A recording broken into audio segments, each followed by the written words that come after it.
What up? What up? What up? What up? Leave it to the guy who uses the word penis wrinkle to not know how to comment in the chat without having all of us. You know? Go figure. Go figure. Go figure. You switched that thing to it's just you, Wilfredo. That wasn't me. No? No. That was me. I knew it. I just didn't feel like changing it from all to mom. Okay. Go ahead. This is what I have to deal with. Keep talking shit. I have to deal with these two momos when it comes to he said being Momo. able to use a computer.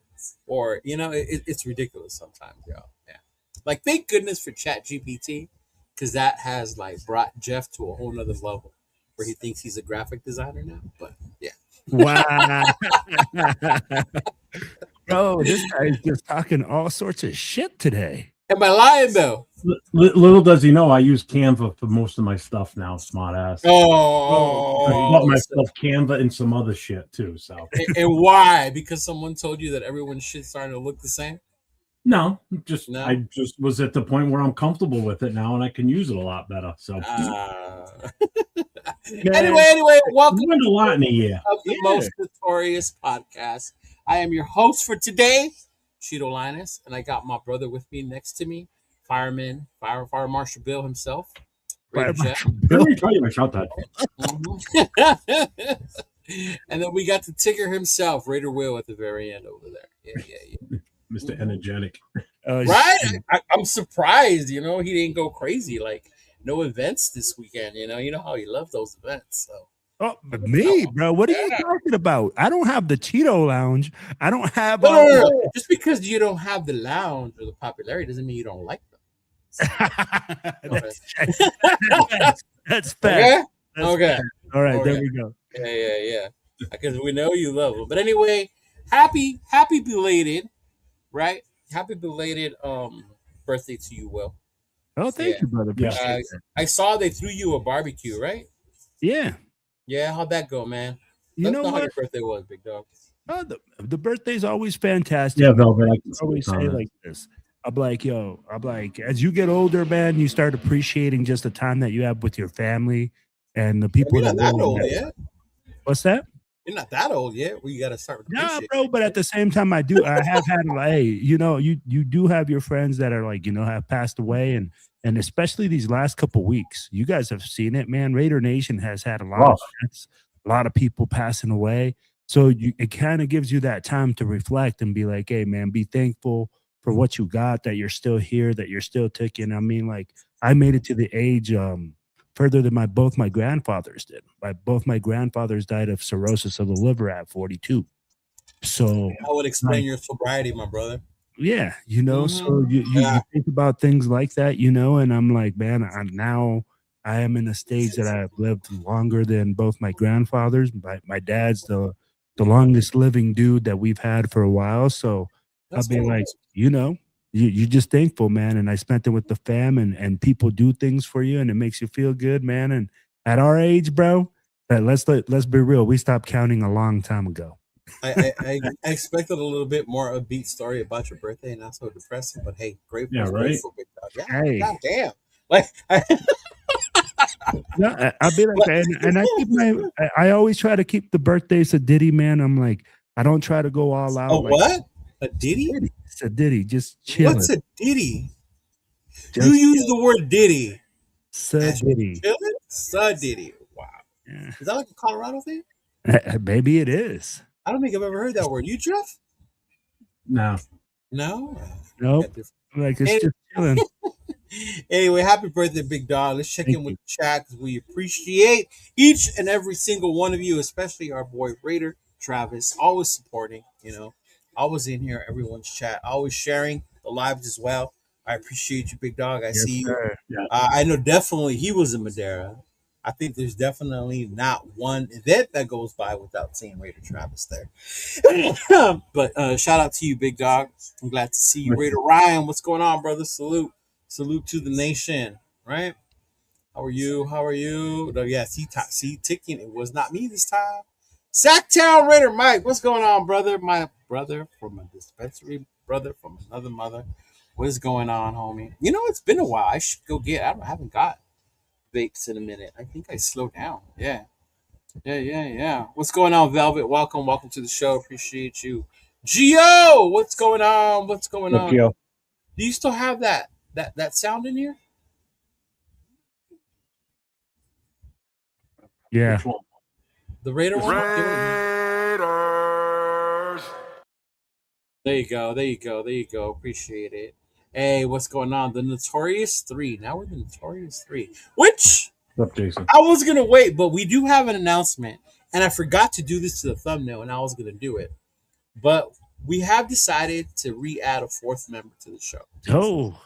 We have decided to add a fourth member to the show. Fourth Musketeer now. And hopefully he will join us next Tuesday, right? God willing, go by Will's theme for the day. God willing, he will be able to join us next Tuesday. And then, hopefully y'all enjoy it. I think it'll be good to have him on here.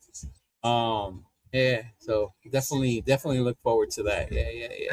Are you going to say who it is, or? No, I'm going to have them wait. All right. Yeah. They got to wait, bro. They got to wait, bro. Yeah. Yeah, we got. You were talking like you were going to say the name, and I'm waiting for you to say the name. And No, I was going to, but when I was going to make the thumbnail, I was even going to put like a ghost image. And I think we'll do that for whoever does it next week. They could put like a little ghost image, like new member to the panel. So yeah. I got the perfect picture too. Thank you, Rosetown. See? That's why I was like, did he? All right, big dog. What's going on, Marcus Banks? Appreciate you, big dog. Appreciate you, man. How are you? Was Madeira hot? From what I heard, from what I saw, the devil's asshole himself, man. Yeah. Hey, so Chido, where is Madeira? Let me ask you that. I've never been. I believe it's Central Cali, right at the very bottom of Northern Cali. Yeah. Mm-hmm. Oh man. Yeah. What's going on, Marcus? Appreciate you, man. What's going on, Drew Dizzle? What up, guys? And salute to the nation. Let's go, Raiders. Yes. Mm-hmm. Yeah. No, not him. He's not for fourth. Yeah. Mm-hmm. There you go. 102 degrees. That'll tell you. Shit. Yeah, you're from Colorado, bro. You'll melt. You're like, no. Hey, we get up to like 105, 110 here where I live because I live in a mountain. Nice. You don't get no 110, bro. You want to bet? Look it up, bro. This guy. Hey, it gets fucking hot up here, bro. He's all of a sudden, Colorado became the Middle East. Yeah, right. Almost to the side note, it's not because 110 is a cool day in the Middle East, right? Oh shit, bro! You ain't lying. Yeah. Sweating your fucking nutsack off in the middle of the I didn't go. See, Central Cali, it's hotter than and that's the thing too. When they do those, it's in the summertime, so it's hot in Bakersfield. It's hot in Madeira, so that's why when they do them, it's like, okay, is it going to be indoor? Is it going to be outdoor? What time is this going to be at? Things like that. Yeah. Like there's one in Vegas this weekend, right? The Not Like Us one. Shout out to Yaya and all of them that are throwing that one. Bro, right now in Vegas, woo, it's hot, bro. Bro. Ain't nobody want to be out there. Yeah. It's extremely hot. Yeah, so yeah, but shout out to everybody. Shout out to those of you in the chat. Appreciate you guys coming through. But before we begin, I don't know how much you guys, before we get into the Raider news, but this is a big thing in the NFL. And I'm curious, and I want to ask you guys about it. I don't know how familiar you are with it. If not, then I can break it down for you. But have you guys been following it up with the Sorsby draft? Yeah. Now he's entering the supplemental draft? Yeah. So, Jeff, you've been following it as well? Yeah, and I actually did some research on the supplemental draft yesterday, too, when I heard about it. Of course you did, because, Jeff loves to explain things to people on the show tonight. Well, no, because it's going to come up on my show Friday night when I talk NFL stuff. So, I mean, that's going to be a focal point, because I'm sure it'll answer some questions with what I'm going to talk about Friday night. Yeah, Noah told me he's learned some stuff watching your show. Could you explain everything? Good. No, that's good. I mean, that's the whole goal, I mean, it's covering more than just Raiders all the time, People forget there's 31 other teams in the league. No, there isn't. Yeah, well, you know what I mean. You know what I mean. Well, I'm not that other teams eventually have potential. No, yeah.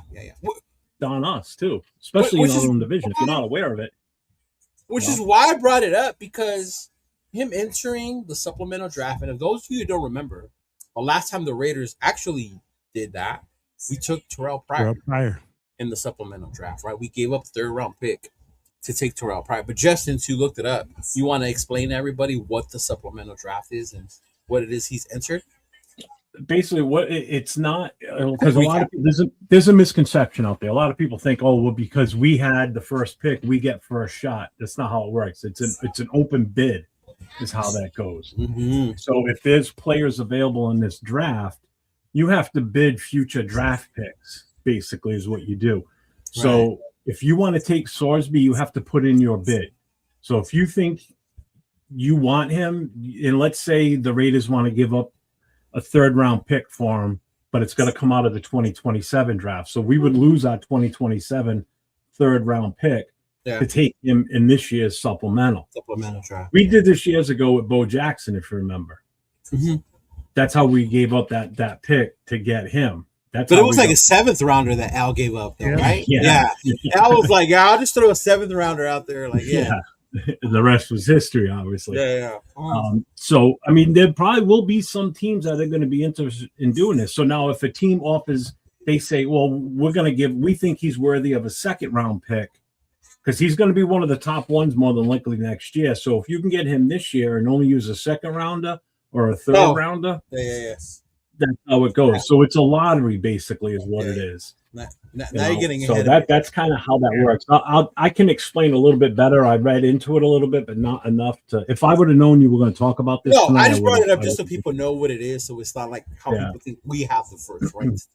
Like it doesn't work. Yeah.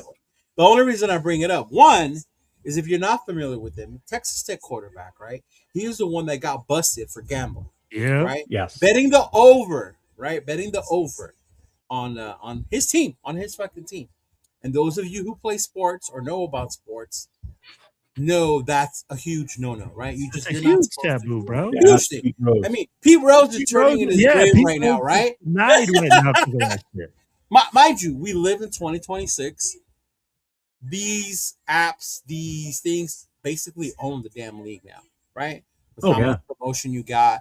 Look at the shows, every show, like, you can bet FanDuel, you can do this, you can bet that, or take this. And they give you parlays before the Sunday even starts, right? They suggest them for you. So it's highly, highly encouraged now.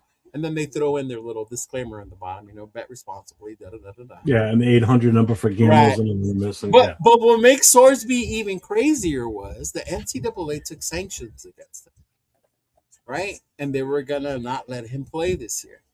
Remember, he plays in Texas Tech. Judges in Texas overruled the NCAA's decision, and he was set to play and be eligible to play in this upcoming NCAA season.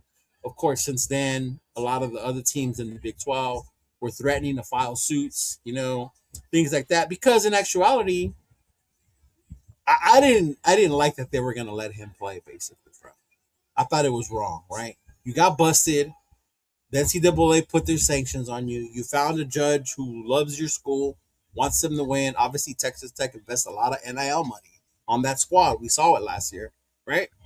So he was going to play. But the thing was, how lucky are we that this was the year we took a quarterback? So we don't have to be part of this who wants to get Sorsby drama, right? Because Sorsby is one of the top NFL quarterbacks coming out next year. And I would even argue that if he would have came out this year, because he decided to stay at Texas Tech, and he come out this year, he would have been more of a debate than 805 and Simpson. Yeah, than Simpson. He would have been more of an argument about taking a top quarterback as opposed to Ty Simpson, right? So you're saying there's still a chance? Yeah, but I mean, it's crazy though, right? When you see it that way, this kid or does he think he's gonna? Obviously, there's gonna be a team out there that is gonna take him, or would you? I guarantee there will be. Would you do it? Yeah. Yeah, I'm sure there's going to be a team out there that would be willing to do it. And first team that comes to mind is Cleveland. Yeah, that's the one I heard on the radio too, right? Cowboys, teams that have extra draft Jets? picks or Now- Jets 100%, because guess what? If they do that and they get him and he works out, like if he I was looks like he thinking could that be in the the car, and that's why I wanted to bring it up. if they bring him in and it looks like he could work out for them, guess what they can do with those first round pick next year? They can go and get offensive line, running back, whatever. You know, they can play around even more and really start to build that team, because I can't think of any other team. Miami could. They're not in the best situation. Well, they just gave Willis that deal, but what about Arizona? Arizona could do it. They got that drama with Jacoby Brissett, right, going on. He wants starter money because there's nobody behind him but a rookie, right? Minnesota could. Well, yeah, because they put their money on Kyler and JJ. JJ's not going to work out, but who knows how Kyler's going to work out for them? Yeah. But if you remember, though, there's a lot of teams that could use him. Yeah. But do you think the NFL is just going to let him get away with it? No. Oh, they're going to watch him like a hawk. You know that. Oh. Yeah. They can't punish. Well, they can't punish him for what he did in college. That's the NCAA's thing. Right. They can just watch him like a hawk now if he comes to the NFL, because now he falls under their jurisdiction and under their rules. So you can't penalize him for what he did while playing college. But you can watch him. I mean, it's not like he went out there and he murdered somebody. That's a different situation. But he might as well have, though.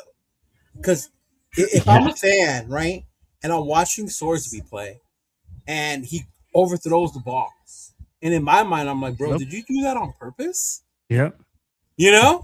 Or throws an interception, right, like a pick six. Well, that would be if he's betting the under. If he's betting the over, then he's not going to make mistakes because he's going to put as many points on the board as possible. Right. But I understand what Chido's saying, man. You got to look at that. You can't bring in that. You have to have a really strong team and program in order to bring on this type of guy. Yeah. Bro, we're talking about betting on football. Like, that's the biggest taboo that we all know in sports. Hey, you don't bet on your own sport. For your own team. On your own team. I'll be like, yes, I get it. You're betting the over that I'm going to be better. Bro, at the end of the day, no, bro. Well, I'll tell you what. Whatever team brings them on, bro, is going to be under a microscope. And like Chido said, every underthrow, every interception, every turnover. I would, bro. Bro, people are going to. Philadelphia could be an option, too. They got a strong organization. Yeah. So I was thinking what organizations, and I'm glad Will brought that up. Pittsburgh came to mind as one, right? Because they've just. But with Mike McCarthy, though. But that was the thing, though. I don't know what's going to happen with Mike McCarthy. Yeah, with Tomlin, I would have said yes. But with Mike McCarthy, I don't know. He just seems soft compared to. But the Roonies are still the Roonies, though, right? Huh? The Roonies are still the Roonies. They're still. Yeah.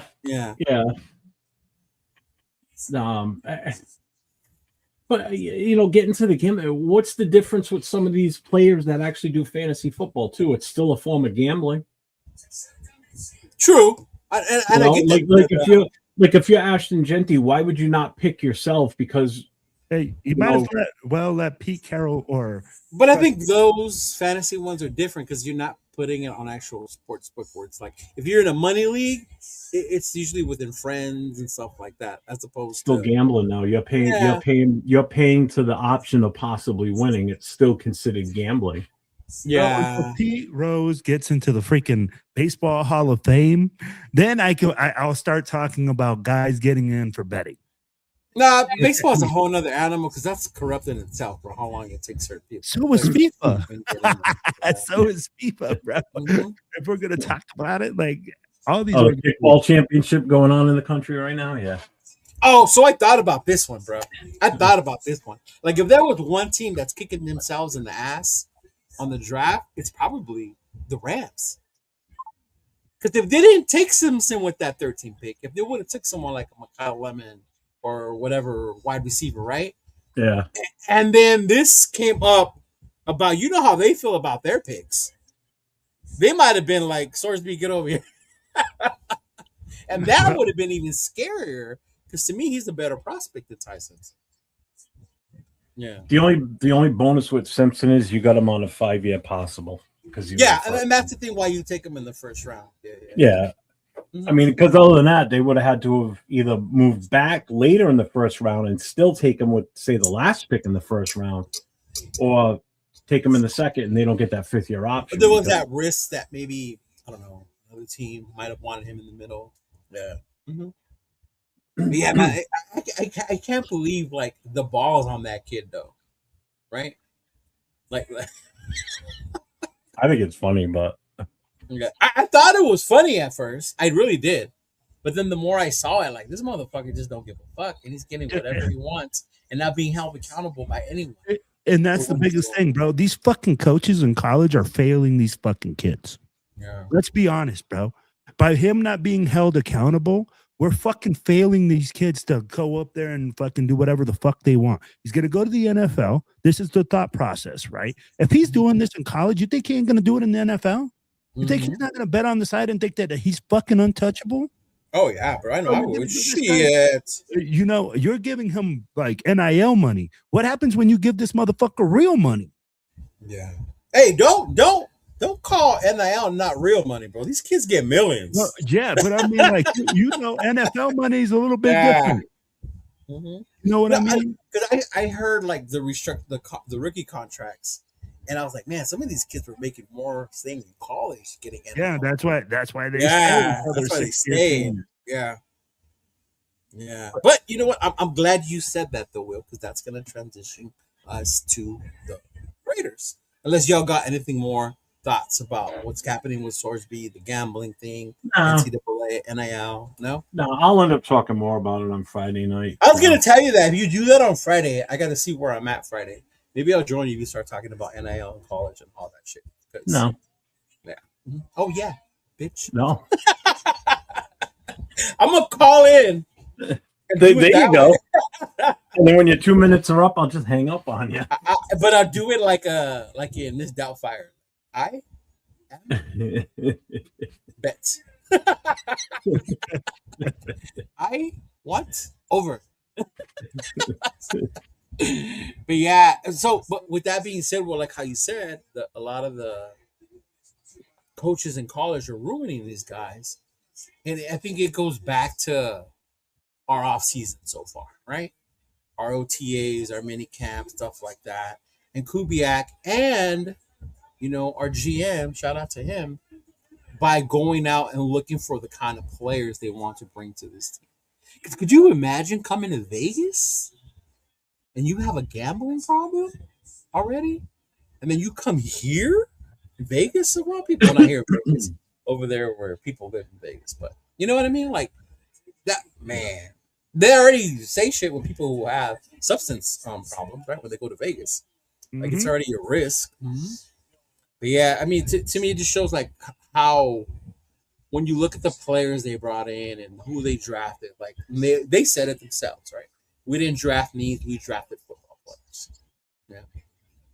So it kind of suits to the theme that they were going. But OTAs, man, mandatory minicamp recap. So they had their first mandatory minicamp, obviously, before they went on a little break, right? Tell me what you guys thought about anything you heard. I know Will played those long-ass pressers last week.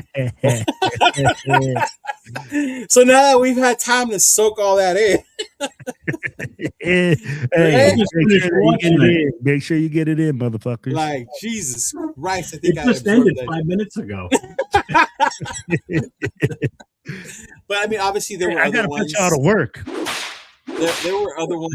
Oh my God, here comes Rick Dees again with his 1980s DJ shots. Oh Lord. But yeah, like, what are your thoughts? Will, we'll start with you, bro. What you heard from the mandatory minicamp, or any thoughts you have from the OTAs? I think people are worried too much about the shit that when people don't show up. I think when we look at mandatory minicamp, we had the guys that were eligible to show up and put in work. At the end of the day, man, what this guy is trying to do is build a culture. And you can see that they're trying to build a culture.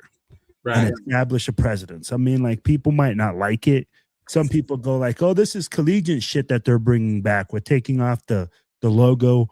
I'll be like, but, or, teaching these guys the history of the Raiders.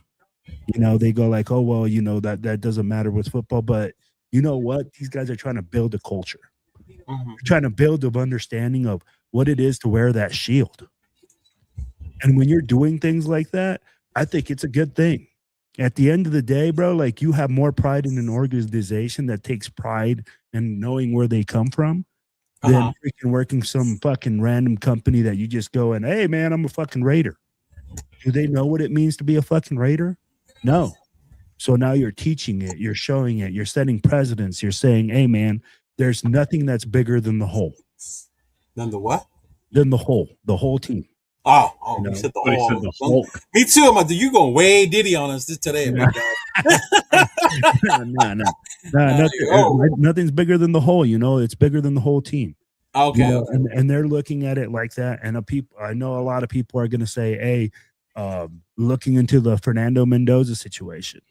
But I like what people are saying. You know what? Kirk Cousins wasn't in here to be brought to be a fucking mentor. He was in here to brought in to be fucking competitive. He's brought in to compete and to fucking move this team forward. And guess what? Fernando's going to learn through osmosis. Yeah. Hey, and people are saying, hey, his footwork isn't, and the timing is off, and all that. Hey, you know what? It's the learning process of a fucking rookie quarterback. Look at you. You have a different tune today. No, it's the truth. I told you last time. They said, hey, they're saying that he's not ready. Yeah, his footwork's off. So what? Hey, Veronica, what's up? Thank you for tuning in, girl. How you doing? Like, if you think about it, so what? Like, his footwork's off. It's a fucking timing thing. It's a thing where he's a rookie, where he has time. And if we got Kirk Cousins in there slinging it and winning games, who gives a fuck? Kirk Cousins. I like what you say. What about you, Jeff? I don't call them OTAs. They're OHAs, overhype activities. Because everybody's just hyping the shit out of it. Oh, you threw tight spirals. Right. It's just, what's up, Bueno? What's going on, brother? What's going on, Bueno? How you doing, brother? I just, you know what? There's reports that come out. Yeah, okay, this guy looks good. That guy looks good. Right. Just, are they getting the fundamentals down? That's all that matters to me. Are they, are they, nobody's getting injured. I want to know, make sure, I want to hear that there's no injuries. Everybody's looking good as far as injury wise. Yeah. Nobody's gassed. Nobody's getting exhausted just doing basic shit. Yeah. I take OTAs and mini camps with a grain of salt. They're different now than when we're older, so they were different. Yeah, I mean, they don't mean the same as they used to. I mean, even during regular training camp, they can only have so many full contact drills. Exactly. You can never touch anybody. If you hit the quarterback, you're gonna have a fight on the field. You're limited on the times you can wear pads. Yeah, you're limited to one a week. Well, basically, you can only have 14 in the entire training camp. Right. Okay, so basically, it averages out to about one a week. Even during the season, you can only do 14 in an 18-week season. That's crazy. You can't double them up. So you can't have 2-a-days.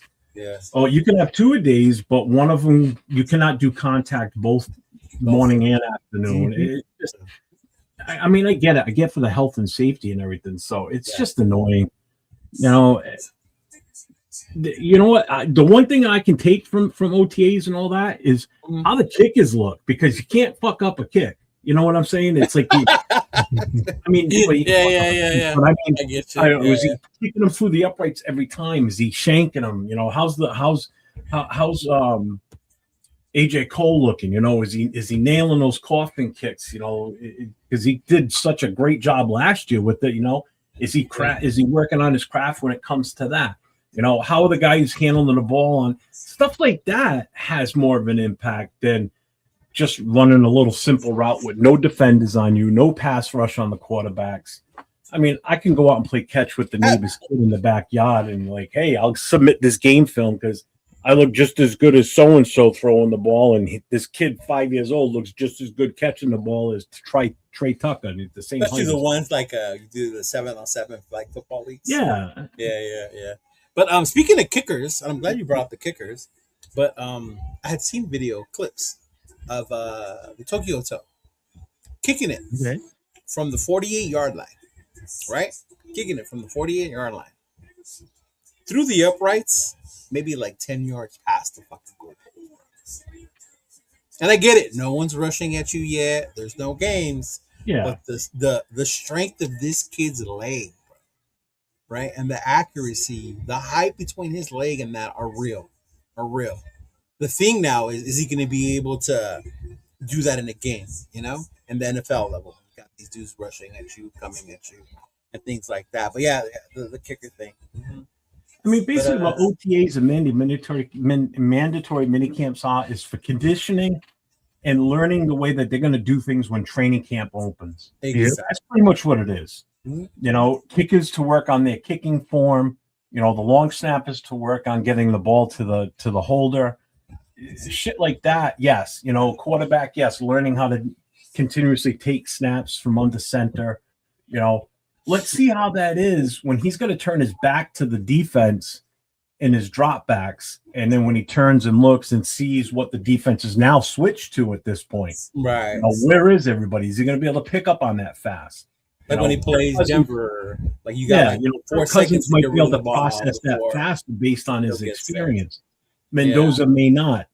Mm-hmm. But AOC 12 may not also. You know, there's so many different variables that don't translate from OTAs and minicamp over to regular training camp in preseason games. Yeah. You know, so once the first preseason game hits, that's going to tell you a lot right there. That or those combined practices with the other teams. With Houston. Yeah. And I'm glad you guys said that because it goes, and Will, I think you said it best. OTAs, and it even goes on to what Jeff was saying, right? Are when you start creating your culture. Yep. Right? What we're going to do this season. What are we going to work on? Let's see what we have, right? Like we're gonna get you guys ready so that when you go on your little break or whatever and you come back, you're gonna come back ready to work. Yeah. And then also like how they take care of themselves while they're gone, right? Because they drafted or they got character guys, right? And they're gonna find out, right? Because they're gone for what, like 30 days, something like that. Yeah, they're gone for a month. Yeah, you let me go for a month, but I'm gonna come back 20 pounds heavier. Shit, let me not do shit for a fucking month, right?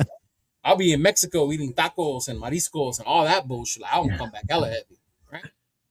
But so that's the other part. Like, and I love that Lincoln Kennedy always says this: you used to come to training camp to get in shape. Yeah. Now you have to show up to the motherfucker in shape. Yeah. Right. And I think that's where you start to see the different things, and then that's what I love what you guys were saying about how with Cousins and with Mendoza even, right? The footwork. You know, if you heard when Kubiak and the QB coach talk about it, it's like when they don't understand the play, they come and they communicate with us. Right? I'm not understanding this one. What am I supposed to do? Or let's review that one again. I don't quite get this. Like that's what this is for, right? Those walkthroughs and do things like that. So, and I think that's what I look forward to and I like and see about this part. But like, I'm with Jeff. I'm with you guys. I don't ooh and ah.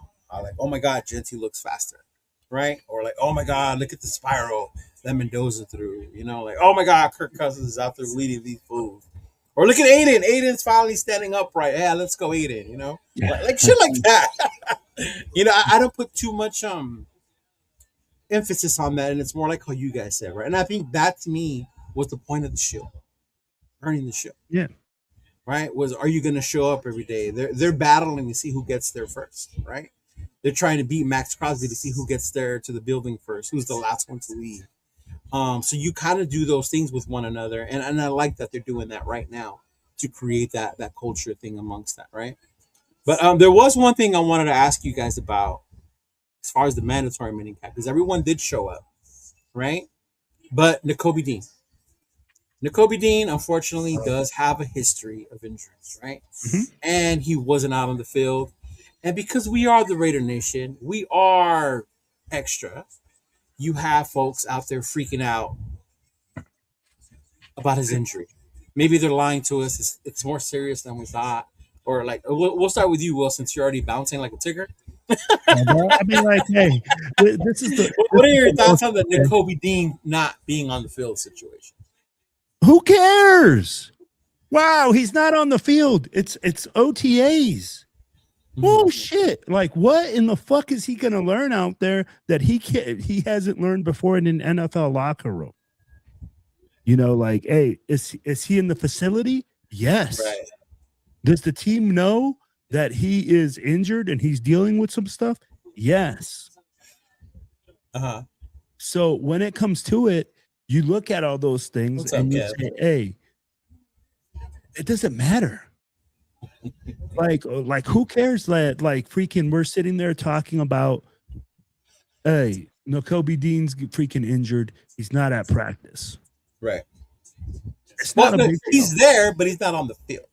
Right. He's in the building. Yeah. I'll be like, bro, so he's learning, he's being a part of it. It's just like people saying, oh, JPJ's not at he's not starting right now. We'll get to it. Don't jump ahead. But yeah. Right. So I think people are saying stuff like that. I go like, bro, isn't it normal that Buford would be a little bit more advanced than him at this part, especially since he's already played in this system? Isn't that normal? I'd be like, at this time in this stage, bro, like people are looking at it and saying, hey, these injuries, these things like that, bro, like it doesn't matter. The guy's in the facility. The team knows what he's doing. He's not having a freaking meltdown where he's having like mental issues or he's having a contract issue. It's literally something that he's recovering from. Right. And he's in the facility. Okay. I like it. What about you, Jeff? Scares the shit out of me because our linebacker room is shit. Outside of him and Walker, what's next up? The Bergs. We got no depth, and now one of the guys you brought in here that's going to be the top dog at linebacker for us is right. There's a question mark now. Right. Yeah. You know, we didn't do anything in the offseason other than those two. We didn't really do anything in the draft when we could have. Either. You know, we could have done something there. We could have moved around and got something. Right. You know, this is where I still sit here and say trading back from number one could have avoided some of this shit. Seriously. No, it could have done wonders. Or at least if the Max trade went through, we could have been sitting in a different situation. I would lean more with the Max trade. The Max trade thing, I think, hurts But more. then what would you do with that number 14? Yeah. Would you go for best wide receiver at that point? Or would you go for a linebacker?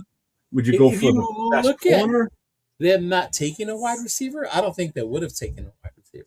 No, but when you've got that chance to grab one of those guys and they're there, then okay. But, you know, we could have gone for a linebacker, you know, at that point. Hey, what's his name was there when we picked him in the second round, right? The one I wanted. Yeah, Rodriguez. Yeah. You know? I'm going to say this, and I can't believe I'm going to bring him up. You guys remember our former co-host, James, right? And how he came up here and he would say that he was worried about Wilkins and he doesn't understand why we weren't worried, right? That we weren't worried. And we were like, no, it's training camp, it's OTAs. Everything's going to be fine. Maybe I have a little PTSD. I trust this coaching staff more than last year's. But it does linger in the back of my mind that maybe he's more injured than we realized, right? And that's why they're taking their time bringing him on right now. Because obviously he's a veteran. You don't need him out there like you do the rookies to get all that time. He can learn it. He can concept things like that. But I'm with Jeff, though. When it comes to this team and the depth, linebacker is one of our weakest positions. Starters, cool. We upgraded. We got Quay Walker and we got Kobe Dean. I love it. But behind them, that depth at linebacker, it gets shaky. And this is a long 18-week season. Invisible. There isn't any depth, right? Right? No. But let me ask you guys this. Is it more important that he's ready to go for the season and the long term, or is it more important that he's like ready to go right now? And do we know if John Spytek already knew about these injuries when he signed them? I think it's more important for him to be ready by the start of the season. But again, if he goes down mid-season or even early in the season, what are our options? We're going to have to revamp that defense again. We're going to have to move guys around and hope that some of these guys that are back there at safety can step up and play some of those Kev said you move Kuntz back to linebacker. He can play linebacker. Yeah, you're going to have to. Yeah. You're going to have to. You're going to have no choice. Or does Crawford fit in at that position? This part right here, teams lie all day, and it's standard operating. And that's why I don't believe when they say we don't have no concerns at this time. And I told you, Jeff, was it last year or the year before? I stopped believing shit I hear ever since the day I woke up and I saw Devontae in his green PJs behind Aaron Rodgers, right? When Tay told me he wasn't going anywhere the day before. And then I wake up and he's in fucking New York, right? So I don't believe anything these guys say anymore. Yeah. And Jack, I want to just reference Jack's comment. He said, stop hating on Mendoza. I'm not hating on Mendoza. I'm just trying to show you the reason behind why we should have traded back, because we had other depth issues and other issues with bona fide possible starters for this team. That, first of all, Mendoza's not going to start, so people get over it. It's not going to happen. Don't jump ahead. We'll get there. It's going to be Kirk Cousins, okay? But besides that, this could have been the chance for us to add more positional players that can be plug and play. Quarterback is not a plug and play position. There's too much to learn coming from college to pros. A linebacker, an offensive lineman, hell, even a wide receiver, secondary guys. These are guys that can step in and pretty much start right away. So there's a big difference between, just going with that guy at number one and moving around and doing something else to add value to your team. That's going to be, because right now we're screwed in the middle of that defense. You've got a great up front. You got some really good corners and safeties back there. What about that middle? Yeah, but at this point, you can't stop the run in the front line. Those linebackers are going to get burned fast. But at this point, the whole trading back thing is crying over spilled milk. It didn't happen. It's like going back and saying we should have drafted this guy. We should have drafted that guy. Right? Like at that point, like it's mute to argue that point. But to your point and what we're arguing about now, even though we did upgrade, this team still lacks depth at certain positions. And linebacker is one of them. Well, right? and you guys know this, and I mean, like, I think you guys have heard it. There's going to be guys playing positions like that we didn't think that they were going to be in. But cool. You're going to see guys playing outside linebacker that are playing defensive end. It's going to be a hybrid defense. They're going to play a 50. Like Kuntz, like Kev said? Yeah, you'll see that. I guarantee you're going to see a 50 front. You're going to see Max Crosby dropping in coverage sometime. Anthony going to yell right now. Remember, Anthony said, I'm telling you right now, bro. The defense is going to be a lot different. There's going to be people that are going to be playing inside, outside. There's going to be people playing that. It's going to have to be. Why are they lined up? Two starting linebackers, or one of them. Yeah. It's going to have to be. And you have to be flexible in this league. You can't just run a 30 front like everybody thinks. Oh, yeah, we're just going to play a standard 3-4. And I think that's one thing the fans are getting carried away with is that it's a traditional 3-4. They've told us numerous times it is not your traditional 3-4. Exactly. Right? It's not. It's a hybrid version. Right?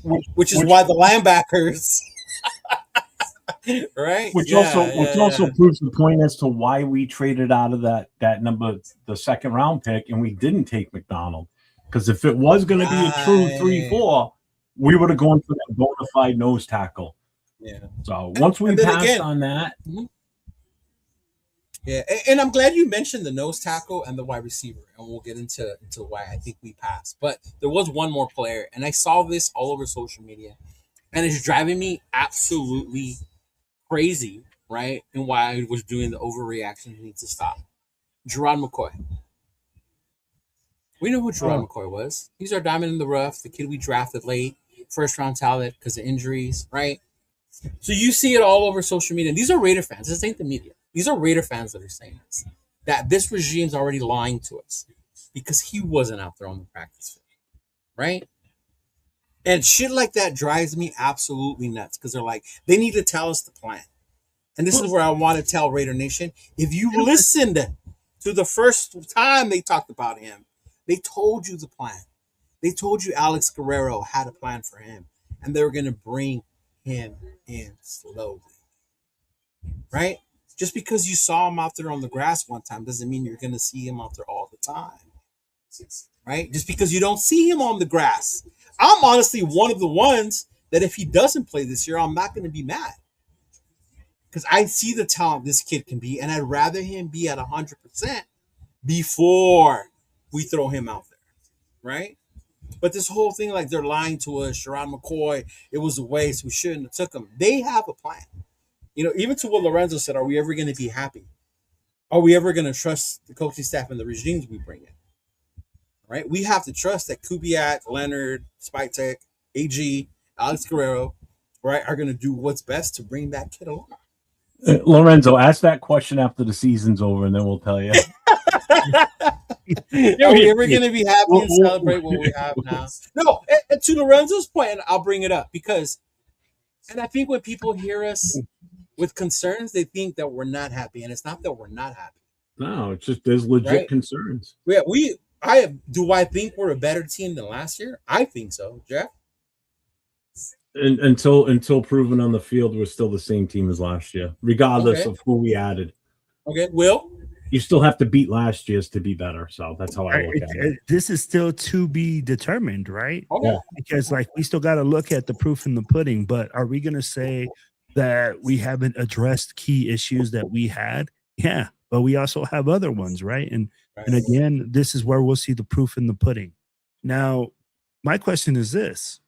When we say, hey, any single time Raider Nation goes out, right, and we look at McCoy, why is it because he's hitting the practice field that we automatically think that this guy should be ready to go for the season? Why can't we bring him along slowly, just like Cheeto said, right? Why do we always have to go to the extreme of, oh, my God, this guy just hit the field and he is killing it, so he needs to start today? Could you just imagine? Bro, I just got talking about McCoy yesterday because he's practicing. People are literally thinking that he's ready to go. I'm like, bro, he's not even practicing full tilt yet. He's not in full pads.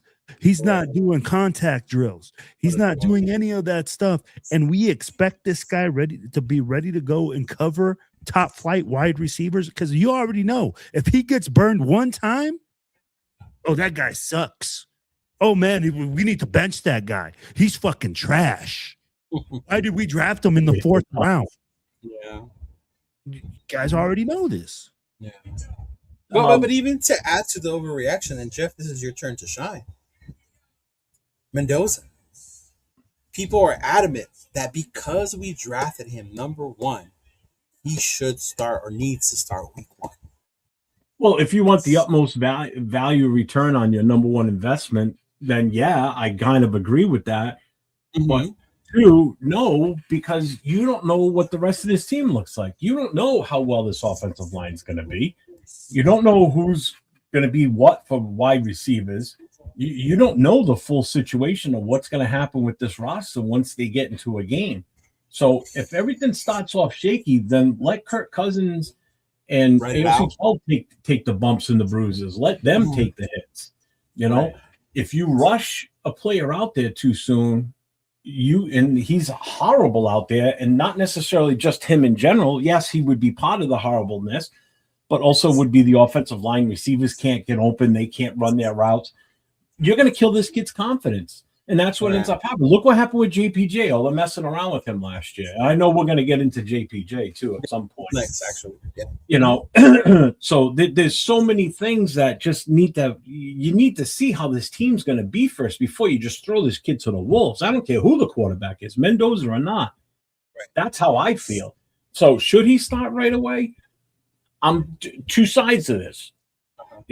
For the value of the pick, using your number 1 overall on a player, yes, he should be. But for the potential to have him last and be around and be what you think he's going to be in 2027, because that's what this is. This is all for 2027. This isn't for 2026. This is for 2036 when you think about it. Yeah, this is for 2027 season and beyond. So this is where I keep saying, don't expect much out of this team this year. Stop setting that bar so goddamn high. Because we are in a wait-and-see phase with this season. And that's why everybody gets a free pass this season, no matter what the record is, no matter how bad the team looks. It's first year for a lot of different things. All these new coaches in the system, brand new head coach, never been a head coach before, brand new DC defensive coordinator, bunch of new rookies, a new quarterback with us. The only thing that's going to be around, that's been around for a while, is ALC 12, Max, and a couple other players. And AJ Cole. AJ Cole. Other than that, yeah, and Cole. You screwed him. Yeah. And dude screwed it. Where's Michael Guerrero at? other than that, there's not many regular stays on this team. And I know Jack busted my chops about how many rookies do you want. Jack, do you realize that teams are built in the draft, not through free agency? Mm-hmm. So, yeah, all the players you can grab in a draft is a bonus for the team going forward. So if we have 30 rookies in the last 2 or 3 years, so be it. That's how you build a team. You don't build it through free agency. Free agency, you're just picking up someone else's problem or someone else's trash, okay? Or they just are so expensive they can't keep these players. Hold on, that's all. That's what free agency is, to fix little things here and there. But what the Rams do? That's how you build a team, is through the draft. Right. So. Will you stop with your 1980s fucking DJ sound effects? When you produce the show, you could sound like Rick Dees all you want. Okay. Yeah, easy there, Ryan Seacrest. Exactly. but, and I'm glad you said that. But Will, same thing to you. Like, do you think he does absolutely needs to start week 1 because he was the number 1 overall pick? Is he the best player available playing quarterback right now for the Raiders? No. Then no. It depends who you ask, because people say yes. I mean, like, people. Yeah. People. Are they the fucking coach? Are they out there seeing them every fucking week, every single day? And if you're not the coach, then I mean, like, I don't think you're validated to say, because you're not watching these guys in practice. You're not in the freaking room telling them, hey, man, this is what's going on. Hey, let's get this process together. I'm so glad you said that, because you're right. We're not there. We see clips on Twitter, right? We see what they want us to see on the Raiders YouTube page. And again, right? And this is where we go back to it, right? Even if you are at those practices and you watch them from the sideline, because I know that if you know a guy and the guy tells you, right? And you can watch, but at the same time, you still don't know. Most Raiders fans don't understand the footwork, the technique, anything about football besides just watching the game and the general knowledge. Hey, what up, when you look at 3-step drops, when you look at technique, when you look at all that stuff, that's what those guys are there for. That's why they're coaches. That's why they're fucking valued at a high rate, and they're paid a fucking shit ton of money to teach these dudes how to do this fucking job. Right. Some of them just come to take some of Mark's money. Yeah. Or that too. I mean, like, there's some dudes that are useless. I'm not gonna lie, but at the same time, when we have those types of coaches to say, hey, we have podcaster X that, hey man, I'm so well connected with the Raiders, and this is what they're telling me. I'm like, bro, this is like hearsay, she said bullshit, bro. Like, hey man, you're going into some bitch shit. You're fucking going off some fucking rumors instead of some verified fucking like shit. If the coach says it and he goes like, hey man, this is what it is, then that's what it is. Yes and no, though, because will the coach tell us that shit's going bad? You know who I trust? Somebody that shows me their swipe pass to get inside the facility into certain lock. If they show me that, then I'll believe what they say. Okay, but say even a beat writer. Or I know a guy on the inside. I don't believe jack shit. Say a beat writer said it, Jeff, but would you believe him because he's the Raiders beat writer? No. No, I wouldn't. Sorry. No. Bro, do you trust all the news you hear about anything and everything else in the country? No. No one does. You're going to trust the beat writer writing about his team? Of course he's going to write good shit about him. He wants to keep a job. He's not going to come out and say, hey, this guy looks like shit. This guy looks horrible. I probably won't trust what I see them put out on like articles and stuff like that. Mm-hmm. But when you have, say, like conversations as like just fans with them, and they share things they see or concerns and things like that, Like maybe at that point, if you have that relationship with them. There's obviously. very far and few people like you, Cheeto, that have these special. I didn't say me. No, bro. Like, hey, Did I say me? Hey, bro. Yeah, you kind of hinted at it. In a candid way. Hey, yo, it is what it is. Mm-hmm. Cheeto, we don't all have these. But even then, even in our hip pocket. Even his opinion is biased because at the end of the day, he's a Raiders fan. Right? At the end of the day, he's a Raider fan. So he's going to want to stay optimistic. He still wants to beat out like how Jeff said, right? Until I see it on the field, I'm going to hold back. Yeah, and we have Raider fans that say we're going to go to the playoffs this year too. So yeah, we do. Hey, as a beat writer, Cheeto, you're only so qualified to talk about players because you're not a coach. You don't know, like, yeah, but I wouldn't even say that even coaches are qualified. Look at our offensive line coach last year; he was a coach. But we all said it from the beginning. Was he qualified? No, we didn't say it from the beginning. Yes, with Brandon Carroll. Brandon Carroll was always a question at the beginning of the year because everybody questioned it because they said he was too young, and it was like, hey, that's kind of. I didn't question it, to be honest with you. I didn't question it until I saw that first preseason game, and I go, "What the hell did this guy do during the training camp?" Because these guys look like shit, and they're going to look like shit all season, and they did. So. Like Lorenzo, I always trust the fifth person that posts the same thing because by then it must be true. Oh man, right? But to that point, and I love that Jeff brought that up because we can hear whatever we want from the coaching staff, right? They're the ones that are there, right? We can hear whatever the beater, Hondo's Hondo. Like, come on, but he needs to take some lessons and to ask some true, real, like hard-hitting questions. When they get on the field, you can't hide the fucking holes. You can't hide what's not working. And me, Jeff, and Nathan, when we saw that Seattle game, that first preseason game, we came back and we were like, holy shit, we're in trouble. Like, I know it's preseason, but holy shit. I was absolutely disgusted watching that.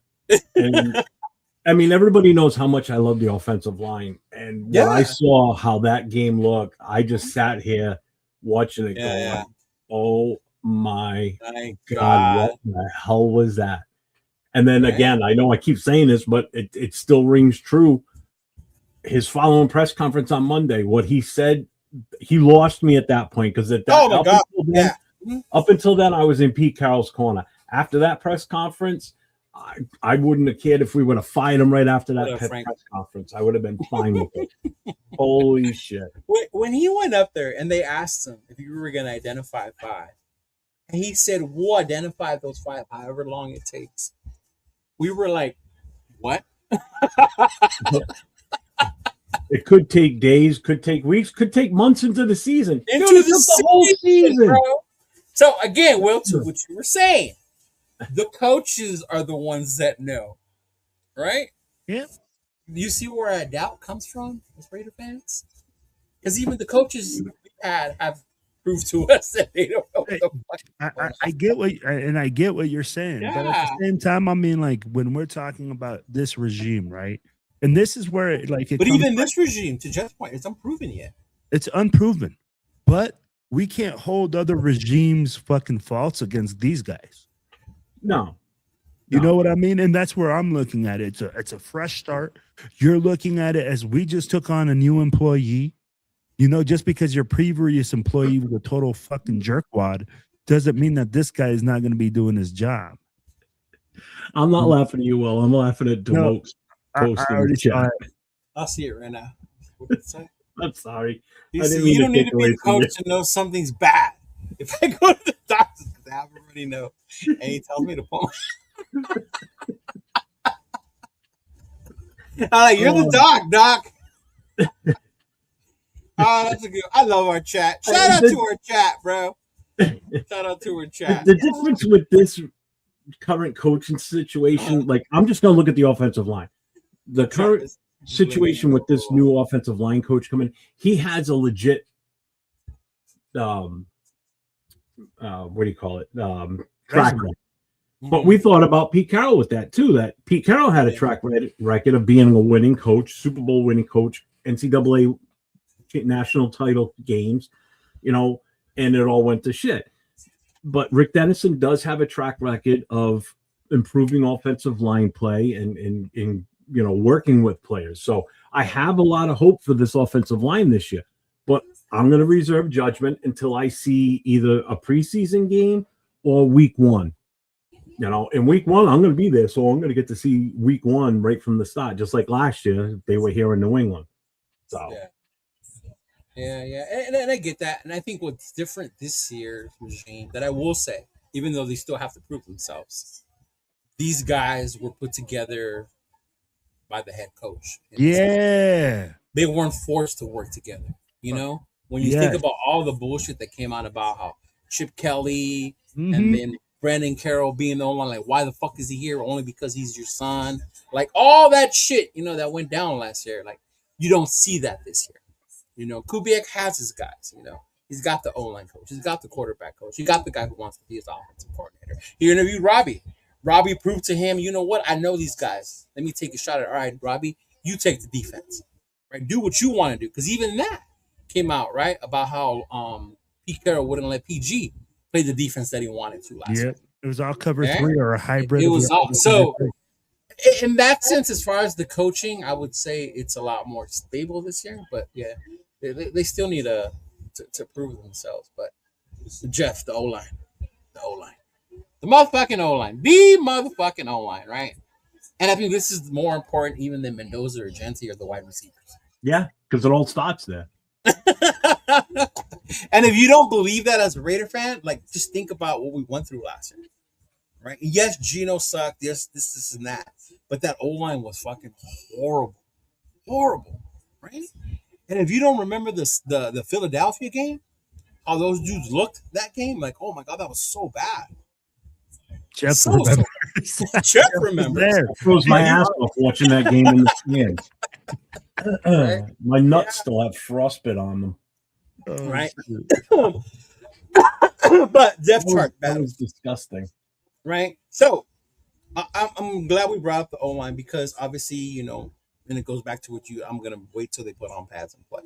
Reports are that Caleb Rogers, right? I don't know why I always mess up his name. Caleb Rogers is looking great. Looking good, right? He's up there. What's Buford? How do you say his name? Buford. Yeah. Buford. He's out there, right? Running with them. To Will's point, it makes sense. He's ran Kubiak's system before. He's more familiar with the zone read, right? Mm-hmm. So then you start to get into the like, wow, this is going to be our 5, right? It's going to be Grant, whatever, right? The only thing I think is solidified at this point is the center and the left tackle. I agree with that. Right? At this point, any of the other 3 positions, there's Michael Guerrero. Fire Deuce Cruden. What's up, Michael? Right? At this point, right? And that's it. Anything else is a competition. Yeah. What's driving me crazy, though, are the rumors that because we have Zoom, because Caleb looks good. I'm still here. Trade JPJ. Whoa. Hey, where are these rumors coming? And this is, again, bro, yesterday I talked about it. They told me that it's because now he's at the bottom of the barrel for the depth chart, that he's fighting for a position. What does that say?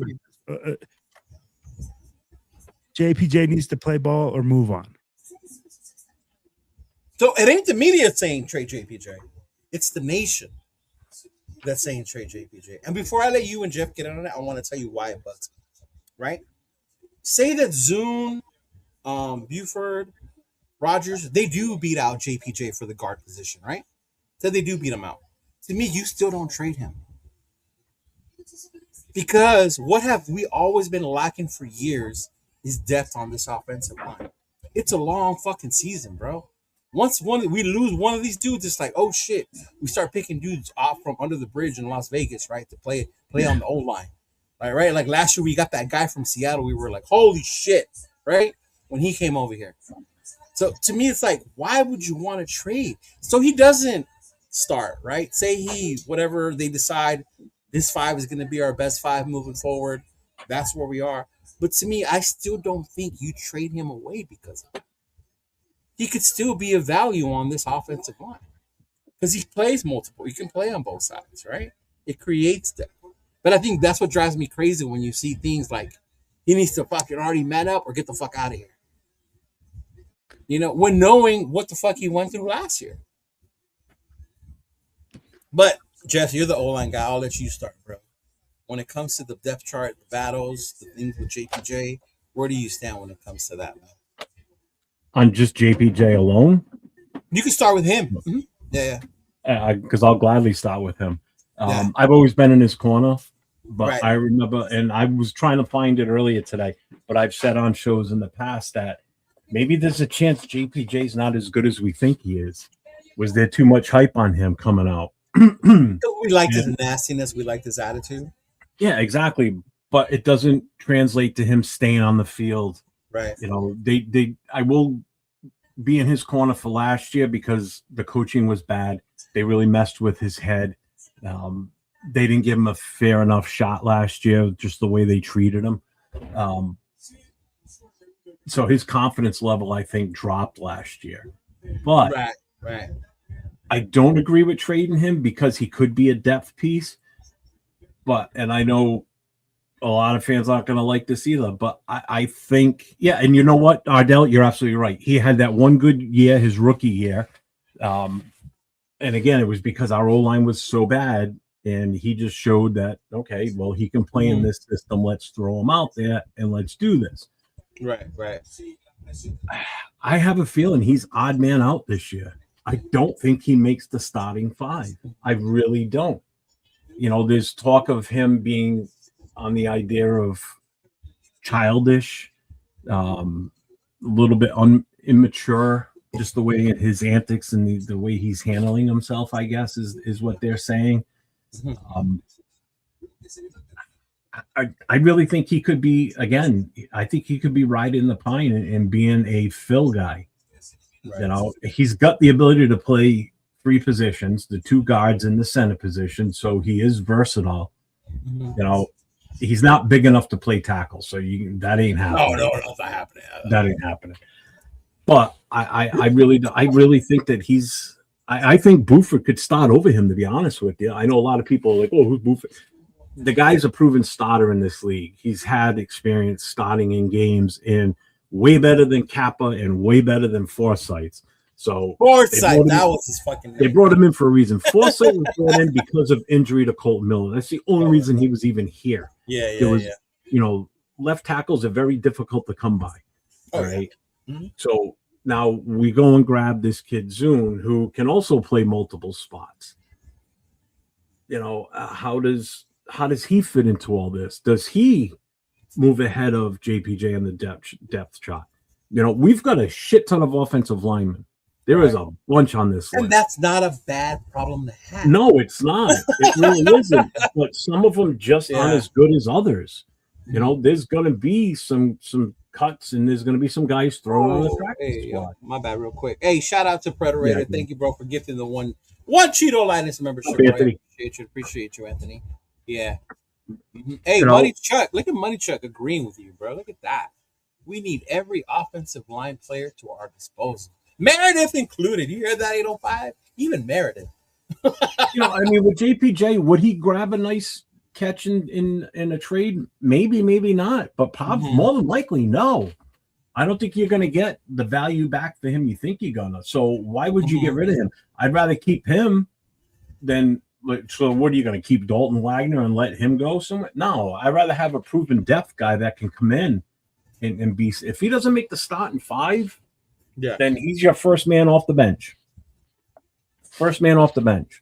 So your stance before we move on to Will is like, even if he doesn't make the starting 5, you don't trade him. You keep him. No, I don't agree with trading him. He's still got value. He's still got value. And Money Chuck said it right too. With the rest of the offensive line, the one player that does worry me is Colton Miller staying healthy. Jesus Christ, it's going to be an earthquake today. That's twice we agree with Money Chuck within the last 5 minutes. Shout out to Money Chuck. Hey, bro. Nice to see you around. Big man. Well, you said earthquake, and your actual camera is like doing. I did it on this, purpose. I went like that. I went like this. You know, Yeah. if Colton Miller stays healthy, then obviously that's, you know, pure lockdown on the left side for us with the left tackle. Right. But if he gets hurt, who do we really see going in and taking over that spot that's currently on this roster? That remains to be seen. You can't sit here and tell me that so-and-so is going to step right in for him. Talk to me. I don't even know anybody's going to because they haven't even put pads on yet. And then that's the other thing, you know. So all this talk about offensive line and everything's all for nothing until we start smacking heads, you know, and see what they go up against with this newfangled defense that we're going to have with this new front line and linebackers, depending on who's playing linebacker. What about you, Wilfredo? What are your thoughts on the offensive line and all the depth that we have all of a sudden? What depth that we have? That's my question. We have zero depth on the offensive line. We have zero depth. We just said we have 2 starters. That's it, right? We only have Tyler. You hanging out with Jack Kenner too much? No, hold on. No, I didn't say we have we have players there, but we don't have any solid starters, right? We said we have 2 slated starters. Everything else is a competition. That's what I'm saying. So we didn't say we don't have starters. No, I said what depth? We don't have depth at the offensive line. Okay, this is. I disagree 100% on that. I think the 110 Colorado Sun got to him. Hold on. Yeah. No, because we're looking at it. Hey, Trey Zoon. We don't know if he's a starter in this league. He's still unproven. He's a talented kid, and he can play several different positions. But can he play them in the NFL? Yeah. Buford. What has he done in the NFL besides be a backup? Okay. Hey, JPJ, we're saying that he's having problems with his immaturity. Who's saying that? People. That's what you just said. That he act childish. Shout out to Predator. He's got. That's what Jeff said. Hey, if he's being childish, that he's being immature, that you know it's a personality thing with him. You know. Now he's still unproven as well. He only had 1 good year. And after that, he's been injury prone. He's had concussions. We haven't really seen it. DJ Glaze. Thanks, Anthony. Appreciate you, brother. Are you telling me that he's a starter right now? That he would hold it down on another team? No. So these guys are all unproven. So we have no depth. I disagree. I totally disagree.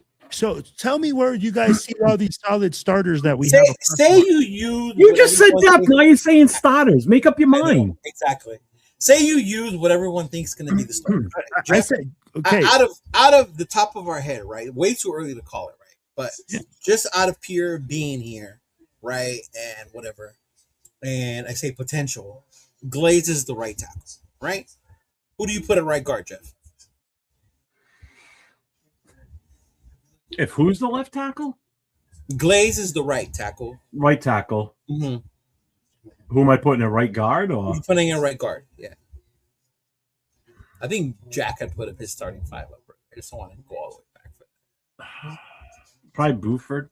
Okay, you put Buford. Center, you got Lindenbaum, right? Who do you put at left? No, wait a minute. Buford would be on the left side. That's what I mean, right now, technically, it would still be JPJ. Mm-hmm. JPJ. Okay. And then left tackle, Colton, right? Mm-hmm. Now, behind those 5, say those 5s are mid, below average, whatever, right? Behind those 5, who do we have? Zoom, Rogers, Grant, right? Mm-hmm. Yeah. So I don't know. I don't understand why Will say we have no depth behind these guys. But are they talented? Can they play? The coaching staff obviously thinks so. I'm saying, yes, they can believe so, but it's still unproven. Jeez. All of a sudden, he doesn't believe the coaches when he's the no. Hey, I'm not saying. You see this, Jeff? No. Hey, what I'm saying is the thing like this. I don't see a starting offensive line yet. I don't see. Of course not. Because hold it's on. too soon. I don't see a solid. When you're telling me DJ Glaze is a starting right tackle, he got smoked all year last year. Did he his rookie year? I'm going to bring something up on the screen. Go ahead. There you go.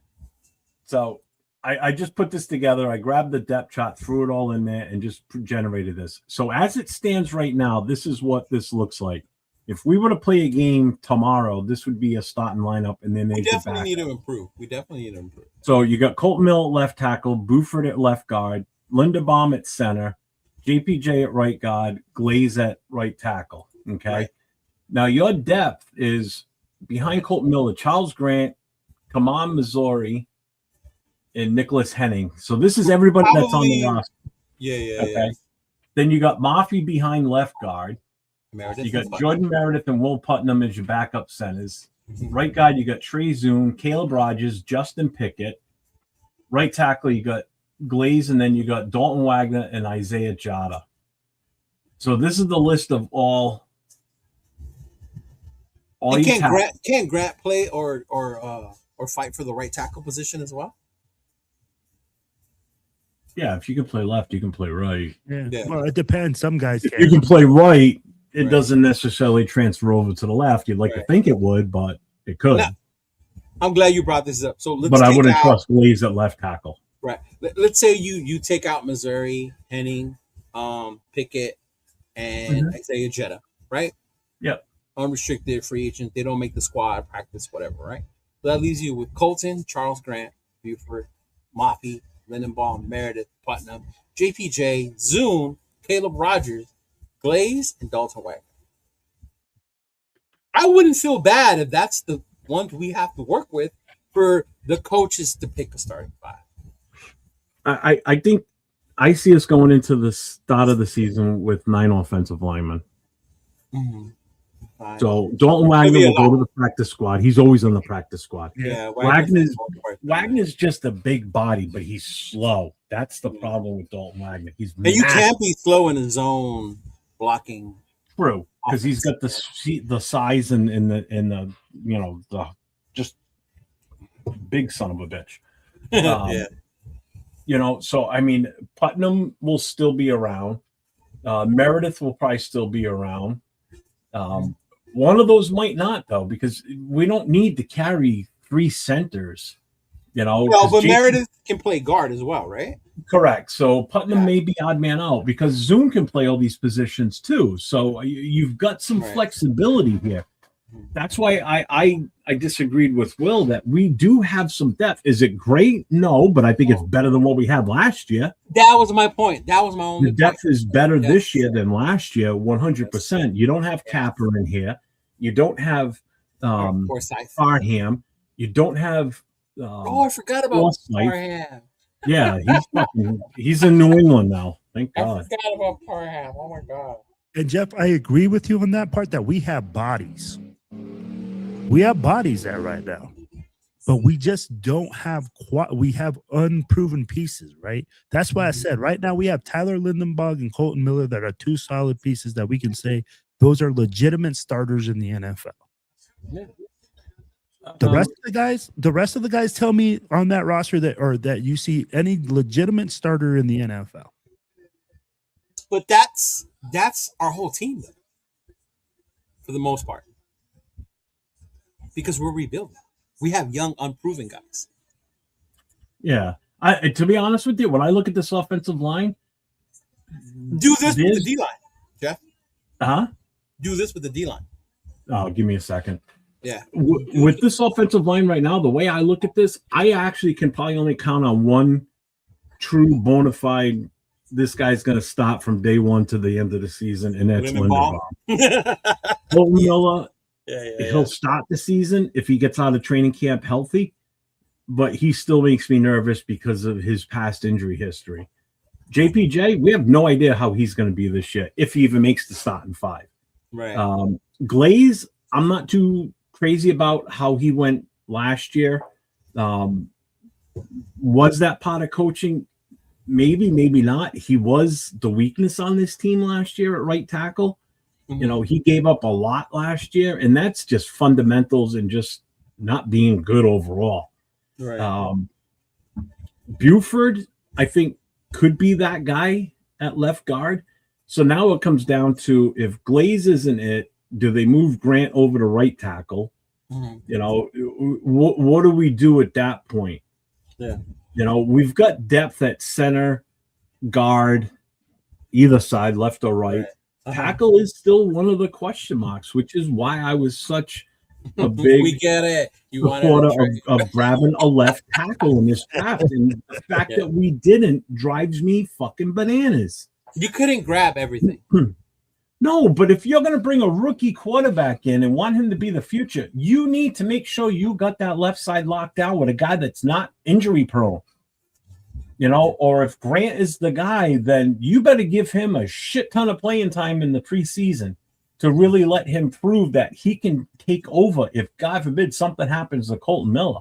Because if Colton Miller goes down, you better pray to God that Grant is the guy. And if he's not, then guess what? You won't see Mendoza on the field this season. Well, according to Severe, Grant is the guy. Oh, I know he's, and I trust in Grant. But again, you still don't know how this offensive line's going to mesh. No, you don't know how good they're going to be. Mm-hmm. Yeah, and just to clarify, what I wasn't saying we have a legit right tackle. We have someone there who started before. Obviously, they're going to shuffle around. But even just on the list of names that Jeff went out and said right now, I have more confidence in these guys with a different offensive line coach that didn't just show them YouTube videos, right? Yeah, well, right? Absolutely. Nobody's, and I'm not saying that we're not improved, Cheeto. Yeah. What I'm saying is I'm looking at the roster and I'm saying, hey, we have 2 legitimate starters and we have a lot of guys that we have names that are unproven or that are young that we still are looking to solidify. I mean, like, everybody loves JPJ. Now, and let me tell you like this. Raider Nation has an affinity for players, right? They have an affinity for players. They right now, JPJ, everybody loves JPJ, and then you get the people. Why are you talking about Raider Nation like you're not part of it, bro? That means you too. I haven't, but I don't have enough like for JPJ. Maybe not JPJ, but I'm sure you have for certain players. Yeah, of course I do. Of course I do. Well, don't you say like Raider Nation, like you ain't part of it. But in this situation, I'm not. You're not on the JPJ bandwagon. No, because I feel like Jeff said, look, he did a really good job 1 year. And after that, bro, he's been injury prone and unproven. In 1 year. He's only been here, 3 years? 3 years. Yeah. So this is year number 4, right? So when you say he's been injury prone, that was 1 year. He came in with Brock Bowers. This will be Brock Bowers' third year. Third year, yeah. But no, he got injured his rookie year too. Yeah. No, he started off injured. He played the rest of the season. And then he got injured the next season. Yeah. Allegedly. Allegedly, though. Yeah. Hey. Reportedly, allegedly, because that goes back to the bullshit and why earlier in the show, both of you said a lot of these guys get a pass off last year. Now, let me ask you like this. Now that it's coming into this year and they're saying, hey, it's a thing with his attitude. You know, now it's year 3. Who's they other than what Jeff just said? This is the same thing Jay Rader just told me yesterday that he had heard from an inside scoop. Oh, God. When did we say we weren't going to do that like 20 minutes ago? Hey, I did. Did I say I did? You're the one that's bringing it up. Like, I heard from Jay Rader that he's childish. No, hey, I said that he said, hey, we have an inside scoop guy that like was like, hey, and then they said, who's this inside guy?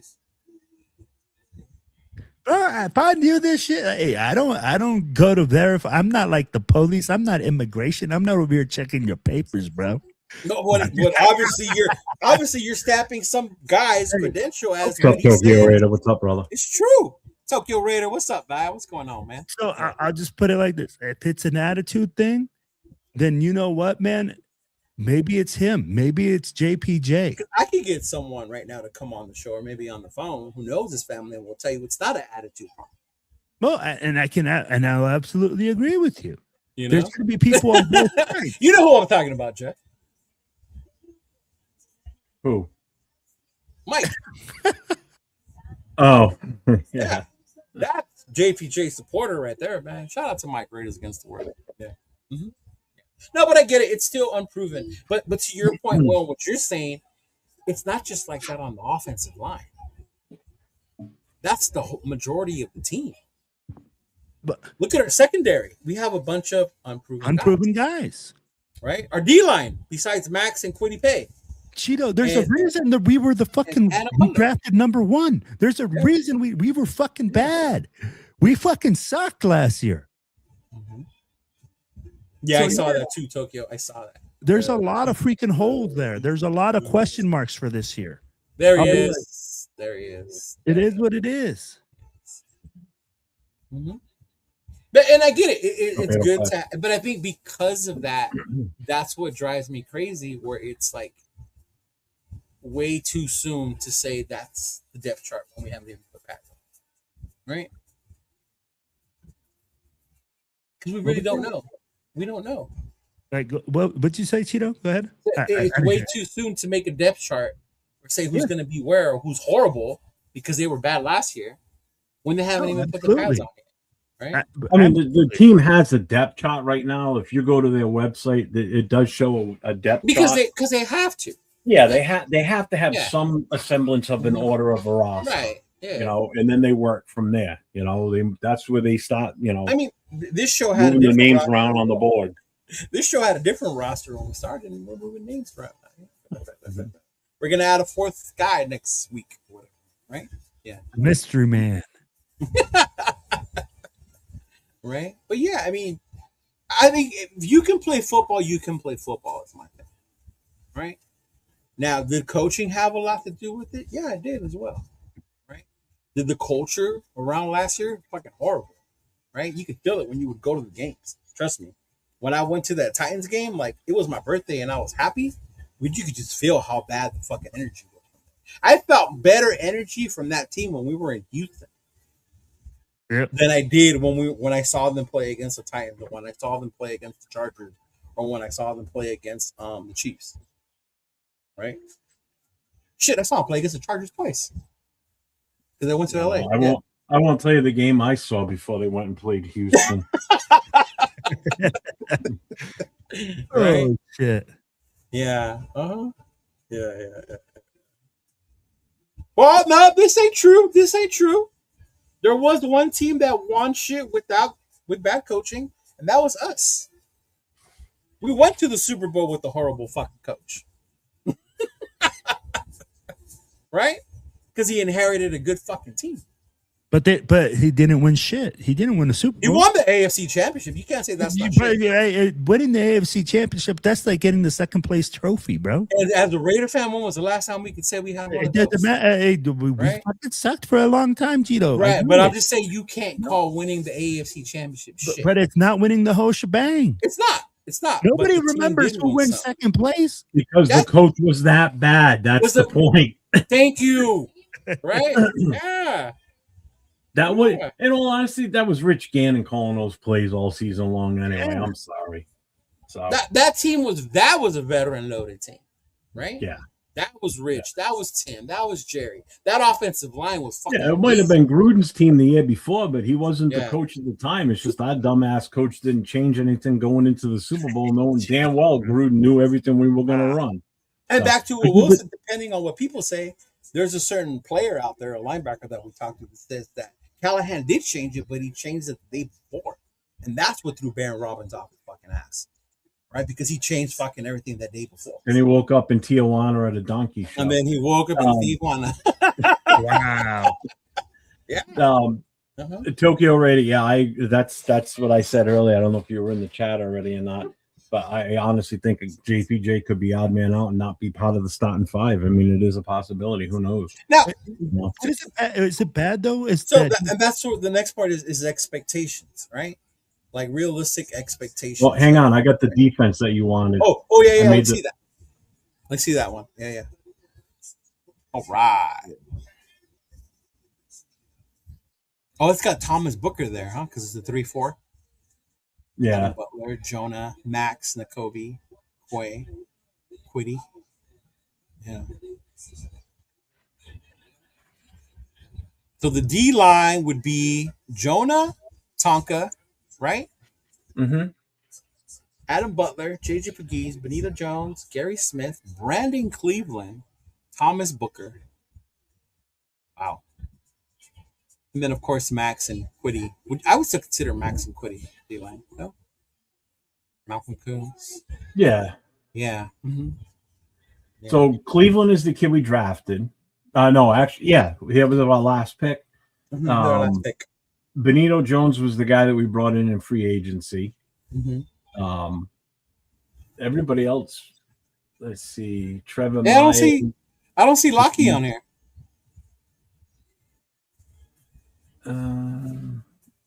Did you not add him? Yeah, Lockie Tassi's not on there. Yeah, which is fine.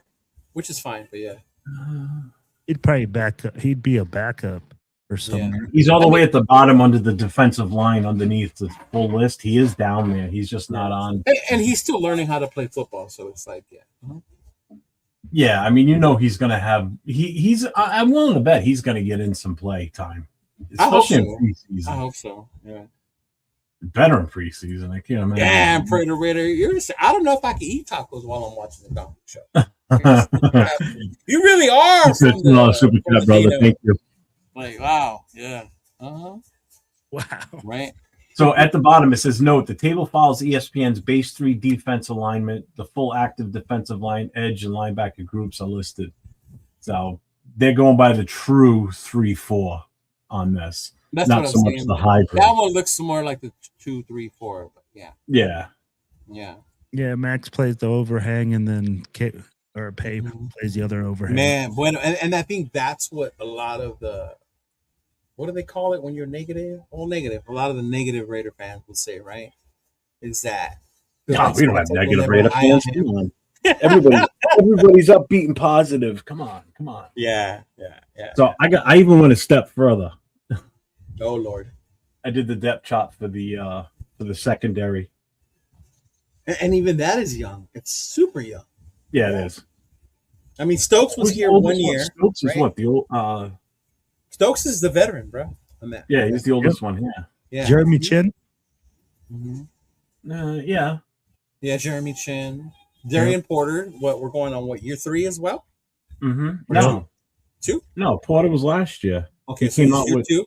Yeah. Yeah, this would be year 2 for him. Teron Johnson, a 30-year-old with injury history, who's disgruntled because he wants more money. Yeah. Right? And we'll end up getting beat out by Stooks. And we'll probably end up getting beat out by Stooks. Right? Yeah.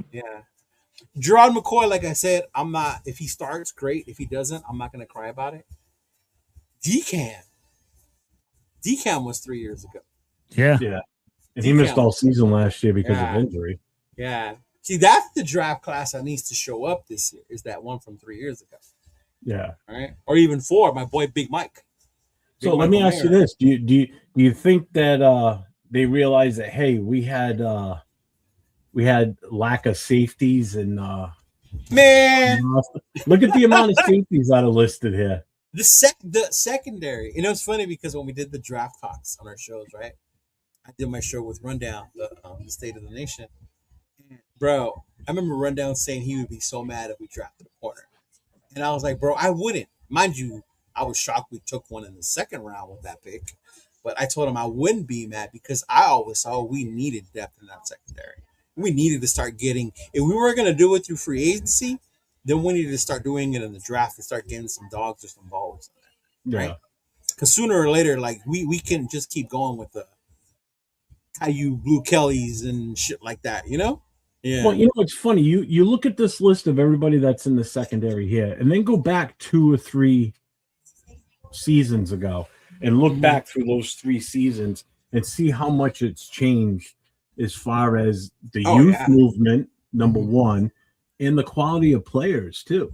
Like there's no more we don't have these tired, beat up guys back there where we're like just praying to God that they can survive a game. Right. Got youth, like that year we signed Marcus Peters. Yeah. And that's recycled players. Recycled players, man. I'm like, we're young. And I'll be like, being young in the secondary matters. And this is where, like I said to Jack earlier, when he said, how many rookies you want and everything. You look at how many on this list that we've drafted in the last 2 years or 3 years. You know, so you've got Porter, you've got Stoops, you've got McCoy. Isaiah was an undrafted free agent. Yeah. I mean, you've got a bunch of guys in here that you've drafted. Yeah. You know, so again, this is how you build a team going forward. You know, you don't build it and bring it in free agents. That's what they tried doing last year. If everybody just goes back to the beginning of Pete Carroll's reign, you look at what they brought in for free agents. He tried building a team in free agency and not so much. He wanted to win now. We're going to win now. I'm going to win 10 games. I'm here to win games. Yeah. How'd that go for you? You were here to get us the number 1 overall pick, bro. That's what you were here for. Yeah. You missed the mark by 7 games. That's a month and a half of football you fucked up. Right? Yeah. Well, but I do like about this, and I love that Jeff brought it out about draft and the young guys, is Zeke Massis, right? Dalton Johnson, right? We still don't know what we have in Darian Porter, right? But he showed something, right? DCAM, I don't know, bro. You need to show up. Either that or you're done this year. And this is your third. Yeah, DCAM, you need to show. Eric Stokes did good for us last year. You know, he did better than I thought he would. So shout out to him, right? Now too, with the hybrid defense, you can have some of these dudes playing like that free roaming safety, you know? Shit that would benefit someone like Isaiah, right? And they also went on and they got guys that go after the ball. Yep.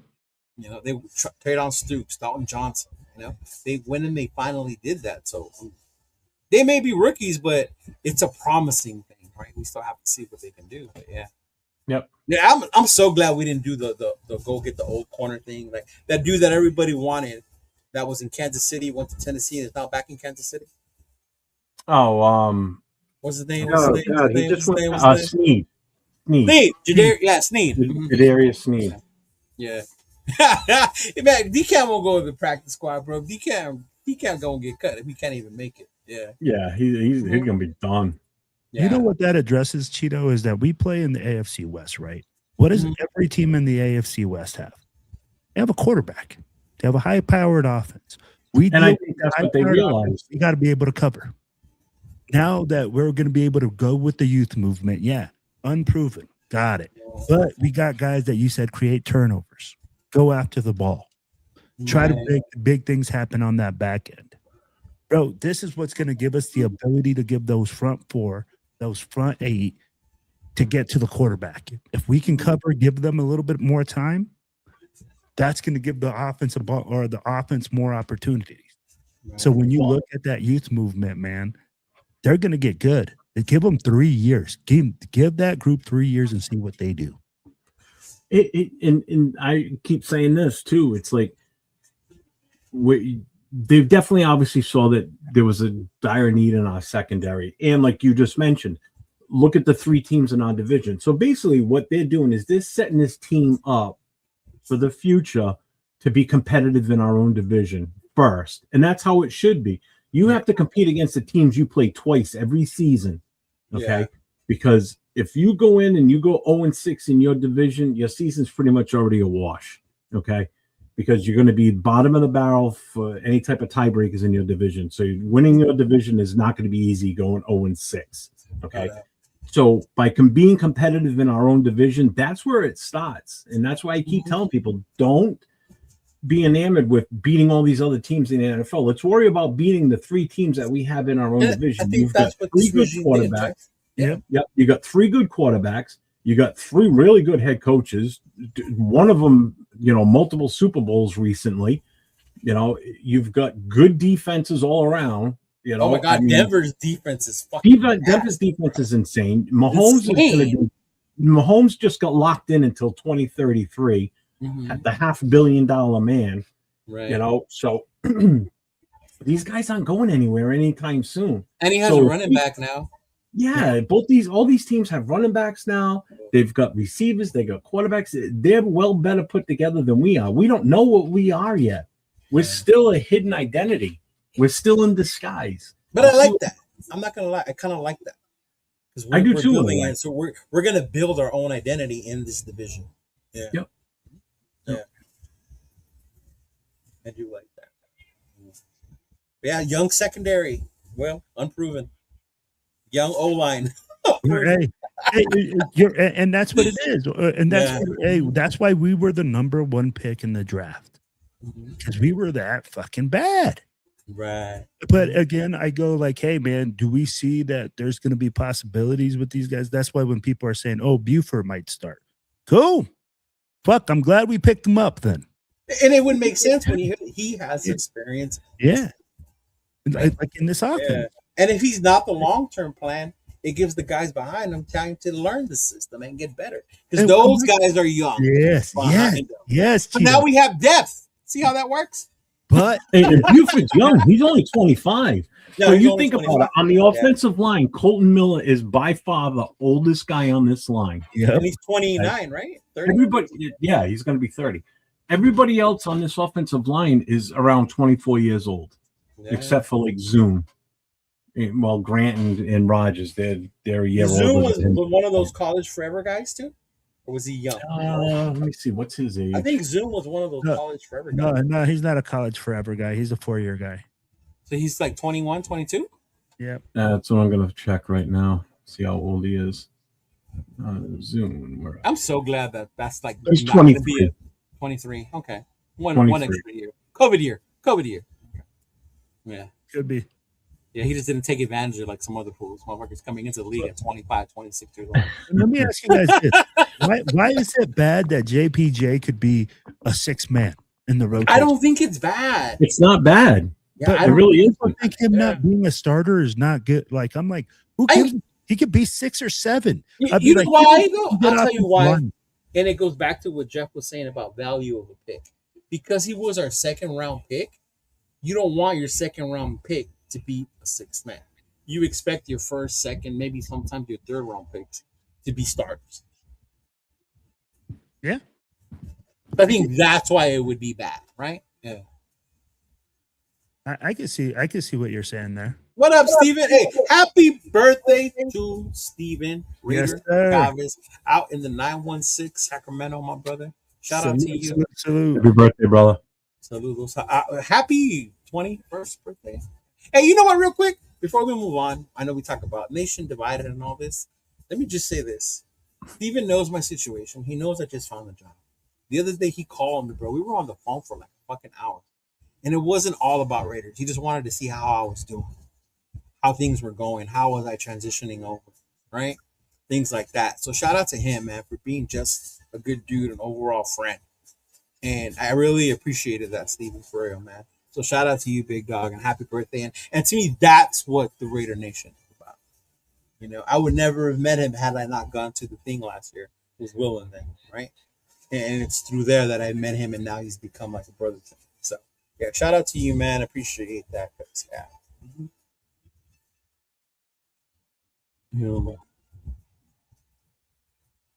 What other one was it? That was the one. Oh, there's another one, and shout out to Murph, because this is another one that I saw. But Murph brought it up on one of his videos. And I like Murph's little 8-minute videos. They make me laugh. You just let shit up. And I love it. I like it.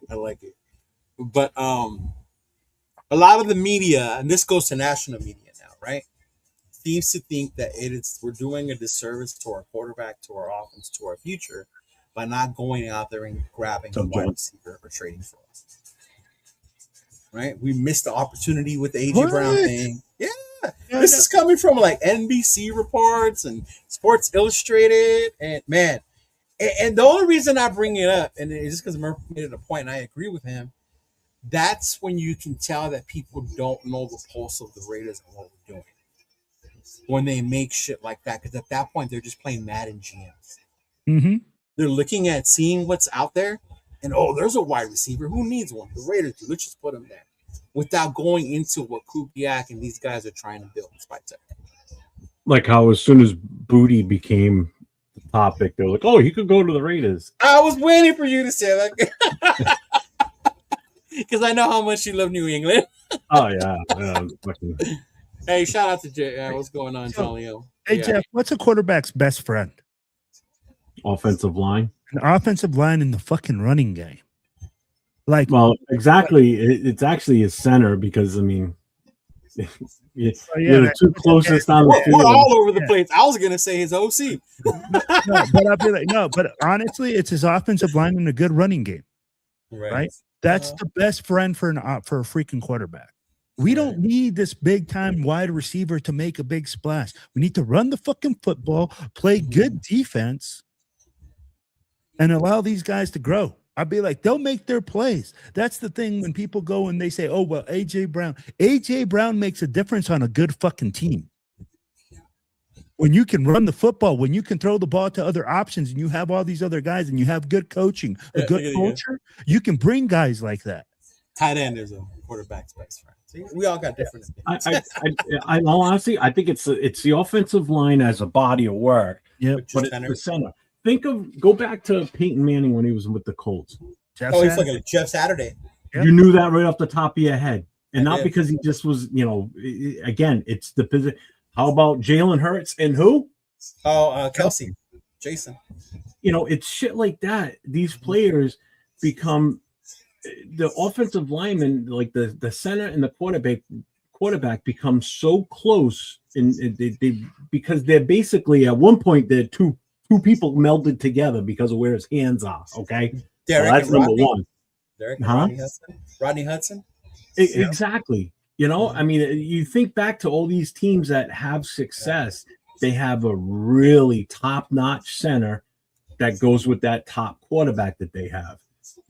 So it starts with the communication between those two, because quarterback is the quarterback. He's the field general of that team. Number two in command is basically your center, because your center is the one that's calling out the audibles for the offensive line. And if he doesn't get it right, your quarterback's going to be on his ass. Oh, my God. Remember all the stupid shit we saw with them last year when they were trying to do shit? Yeah. Like I mean, for whatever reason, they kept saying JPJ couldn't get the signals down. Right. He couldn't read the defenses. So even when he was playing center, Kappa was playing right guard, and Kappa was calling out the audibles, which is not how it should be. Okay. Right.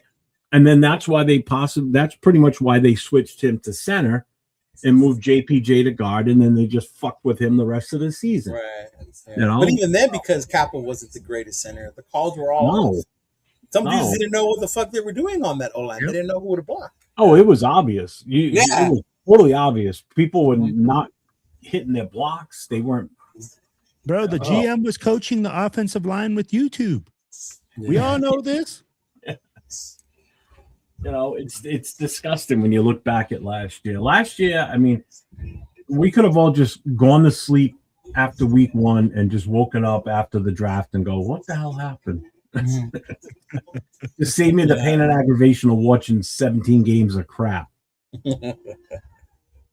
So do you all agree that needs to stop too? That we need a wide receiver one? We need a wide receiver. At this point, no. We just go with what we got.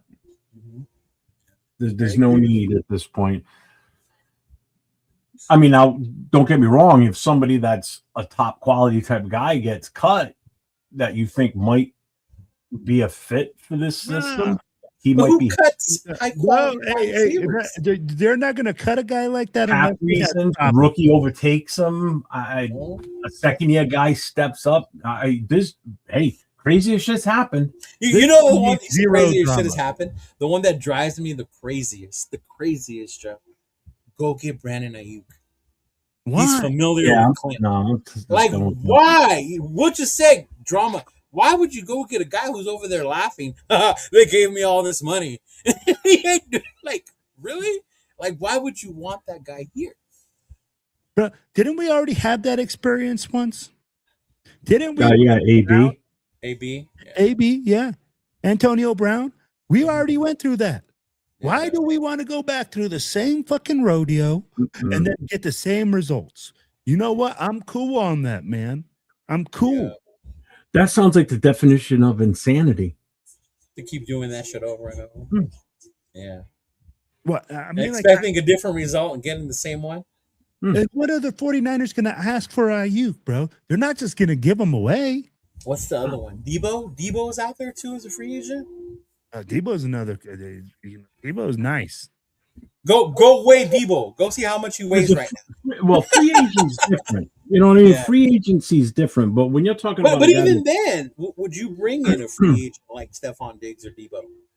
Not Stephon Diggs. I don't want to hear that. I don't want to hear no Cardi B freaking wet ass pussy or nothing like that, or fucking 10 baby mamas and all that other shit.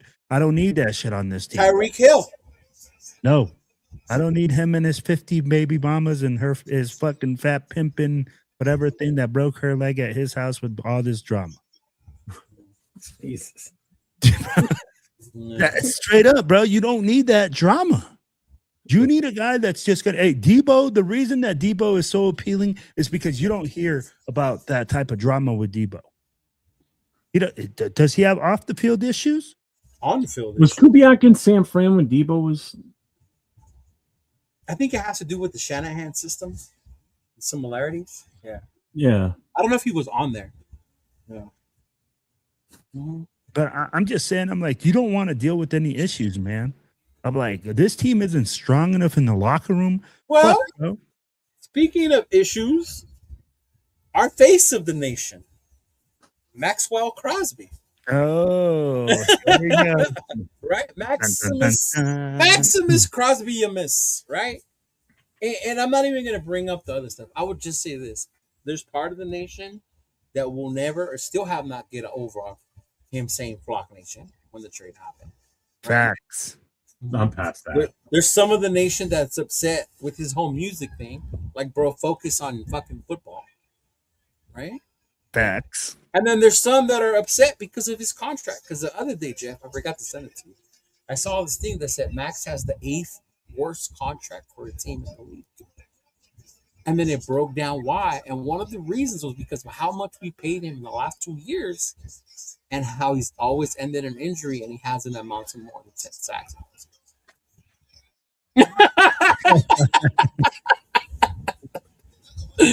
Right? I can hear the echoes of past shows that I've said something similar to that, right? And then just to add the ending part, Myles Garrett trade just added even more fuel to that fire. Well, real quick on the Max thing for me, mm-hmm. I guess what kind of pissed me off a little bit here was when he did come back to us after the Ravens thing fell through. Right. He had the chance, a small amount of time, but he still had the chance to show how committed he was to being back with the Raiders. He had the opportunity to restructure his contract. And he didn't. You said that, yeah. And he could have saved some cap space for us, and he didn't. So that right there tells me that he's not in it for the long haul with us. Okay. So that's kind of a little bit of what pissed me off with him too. Yeah, because I do remember you saying that when he came back, even though we can afford the guys we got, but if he was to restructure at that point, we could have saved us even more money and made it even better for us, is what I was getting at then. You're absolutely correct. Shout out, Larray. Plus the fact that we lost the number 14 pick still hurts too. Hey, you know what hurts more? When you see what like the Rams gave up for Myles and what we were going to get for Max. Yeah. You know? And people still think we're going to get 2 firsts and all this crazy shit for him. No, unless we're shitty and he's having like a good year before the trade deadline, like he's on fire or whatever, he's balling, and then the Raiders decide to get the most out of him at that point, because we're not going anywhere this season, but Max is playing good, then you could probably get, but you won't get 2 firsts though. No. What do you consider playing good? 15 plus sacks, bro. 10 sacks. That's his average. Remember that. We're talking about before the trade deadline. He's elite at 10 sacks average a season. Elite. I don't give a fuck about your averages, bro. He needs to show up. Oh, I know. Okay, so let's go there. Show up how? Because Jeff is always pointing out sacks. Okay, look, right? Bro. I want 15 sacks. This season, 15 sacks. You need to have maximum TFLs. I don't want to see this whole thing where you over pursue a guy and you chasing him like a chicken with your head cut off. I'll be like, if you're going to be a killer, be a killer. Kill. Go get that motherfucker. But don't sit here and chase this chicken and then let these guys loose. That's what I want to see. When was he chasing someone like a chicken? Bro, anytime that he over pursues a quarterback, bro, like he's notorious for that. It happens a lot? Yes. Bad angles. Bro, no, we're getting there, 5. Asking for so when you look at it, he bro, takes too wide of a swing most of the time, okay? That's number one. And I covered this the last time we talked about this. He can get shut down. It happened last year against the Chargers, that Monday night game, week 2. Yeah. You know, Pimpkins, a guy that's not even the normal starter at right tackle, shut Max down. Max barely even got in the backfield that day. Baker Mayfield in that game, he's running around like crazy. Baker Mayfield, he had him in the grasp I don't know how many times, and he still got away. Don't we forget the game that we lost to Arizona a couple of years ago? That little play that Kyler Murray did, it made him look like he was wearing cement shoes. Oh, Kyler did that to the entire fucking defense. Yeah, well, I mean, you're an elite. You're elite. Remember, you're elite. Should have had a Pro Bowler, bro. You're a killer. You got to kill. Shout out to Shedeur Sanders, Pro Bowl quarterback. Yes, sir. Bad ankles or bad ankles. Yeah, both. Yeah. So I'm glad Tanner brought this up because this is always what people will say when we say man. But Max needs a wingman, so he is not triple covered. Does Myles Garrett need a wingman? Does Myles Garrett? Yeah, that's exactly. I don't see no fucking. Does TJ Watt need a wingman? Does Michael? Did Micah Parsons was having a fucking amazing year? Yeah, he was until he got hurt. Until he got hurt, right? Yeah. Mm-hmm. And that was on a whole new team. And it goes back to with the Cowboys. That was with a whole new team. He was on fire. And it goes back to what Jeff was saying. Okay, there's times you might see him getting triple, but then there's also times where you see him one-on-one, like against Pipkin in that Charger game, right? And he did shut him down. He did. Yeah. Didn't Max Crosby come out and say it? He said he told some player, "You got to win your one-on-ones." Lockie Tossie did. Lockie, when Samoa interviewed him. Jack, it wasn't Joe Alt, by the way. It was Pimpkins. It wasn't Joe Alt. Yeah, it was Pimpkins. Trust me, we went over that film after that game because we do our connection show. Trust me, Jeff pointed it out. But no, Lockie Tossie, he was asked, "What has Max told you, or what has he taught you about the game?" And that's what Lockie said. Max said, "You got to win your one-on-ones. You have to win your one-on-ones if you want to stay in this league." There's times where he needs to take the same advice too. Yeah. Because Max don't win his one-on-ones all the time. Yeah. And that's the thing. I'm like, yo, talk about it, be about it. And bro, like right now, Max, he went to go see the UFC fight and go do all these great things. I'm like, that's fantastic. Big dog, do you can do whatever you want. But right now, bro, it's make it or break it. When you come back to this team, you better be fucking getting 15 plus sacks and you better be playing like your hair's on fucking fire. 15. You're getting paid like it. Myles Garrett is fucking no excuses, bro. Myles Garrett is fucking doing it. Like you said, he don't got no fucking Batman and Robin. And that was on a shitty Cleveland team. Yeah. I know Tanner said that our line was so bad that Max was the only stud on the line. Myles Garrett has had nothing to compliment him for years over there, and he's still produced. Now he's going on a team. Now he's going to a team that can put points on the board with their offense. Yeah. Okay, so he's going to have less pressure to have to, shut down an offense. Can you imagine a Myles that has coming with ears peering back because they have such a big lead? Yeah, you kidding me, how bro? fucking scary is that, bro? And the thing is, he's going to make it there, and he's going to make that play. Mm-hmm. I love Max, bro, but it's just like Jeff says, there's too many plays that he's leaving out on the field that are incomplete. Yeah. You put pressure and I'm so glad Tanner said it. Yes, Myles is better. But if us as a nation are referring to him as elite, then that's what Jeff and Will are saying. They want to see elite numbers. Let's put it this way. You put Myles Garrett on this team and move Max to Cleveland, Myles Garrett would still do what he's doing now with this team, no matter how bad we are, and Max would not even be close. Bro, he just had Mason Graham last season, and Mason Graham didn't start playing good till the second half of the season. So it's not like he needed Mason Graham. Max wouldn't be the same Max if he was in Cleveland. I can tell you that right now. Yeah. So if he had been drafted by Cleveland and Myles Garrett was drafted by us, it'd be night and day. If anything, Mason Graham is going to suffer because Myles ain't there no more. Let's just put it like this, bro. Yeah. You trade Max Crosby for Myles Garrett and you call it an upgrade. Oh, instantly. An instant upgrade. You're saying that this defense has now become ferocious up front. Right. So that's what you guys want to see then with Max is Myles Garrett type play. I want I to see want him to earn the money that we're paying him. Mm-hmm. I want to analyze the other. I was waiting for this. I was waiting for this. He's not a fan of Mason Graham. He wasn't as good as everybody thinks he was last year. He didn't come on until late. Right. Schlesinger, the linebacker, played better than him most of the season. Oh, Schlesinger's good. Yeah. I wanted Schlesinger so bad. Cool. Another linebacker. God damn it. Yeah. And what a great transition to our quarterback 3 conversation. Today, I heard Kubiak say, watch out for AOC. He might be the starter. Those are the exact words. Those are the exact words you heard, Tanners? Or those are the exact words? Someone please show me those exact words. That's what he said. Or did he say everyone's competing? And he wants them all to compete. I mean, yeah, but quarterback. No. I am so tired of hearing that AOC is going to be the starter on this team. Can we just all get along and be like, yo, Kirk Cousins will be the starter of this team until he loses that job? Me too. Mm-hmm. Yeah. I'm like, AOC literally, what has AOC done?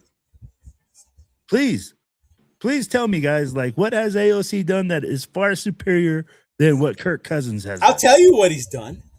His first 17 game numbers. I was waiting for you to say that because I was going to say it if you didn't. Of Tom Brady, Joe Montana. It may have took him a couple years to get to 17 games. All right, may have took him a couple years. Oh my gosh, bro. It didn't take him a season or two to get to 17 games. But hey, yeah. Mm-hmm. Yeah, you are. 805 was on a good one. I love it. He did. And I'm going to say this because he did say watch out. But he said that because if you are thinking about trading him, right? I don't think they should. We'll get into that right now.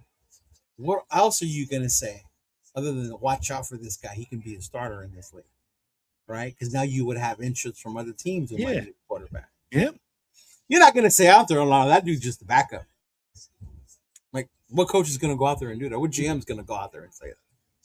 You got to get maximum value for this guy. I mean, like, honestly, like if you got AOC, somebody must be blowing it up back there. But so if you look at it, why would you say that AOC isn't ready to play? As a coach, you wouldn't. Yeah. And honestly, again, Cheeto, we are in OTAs.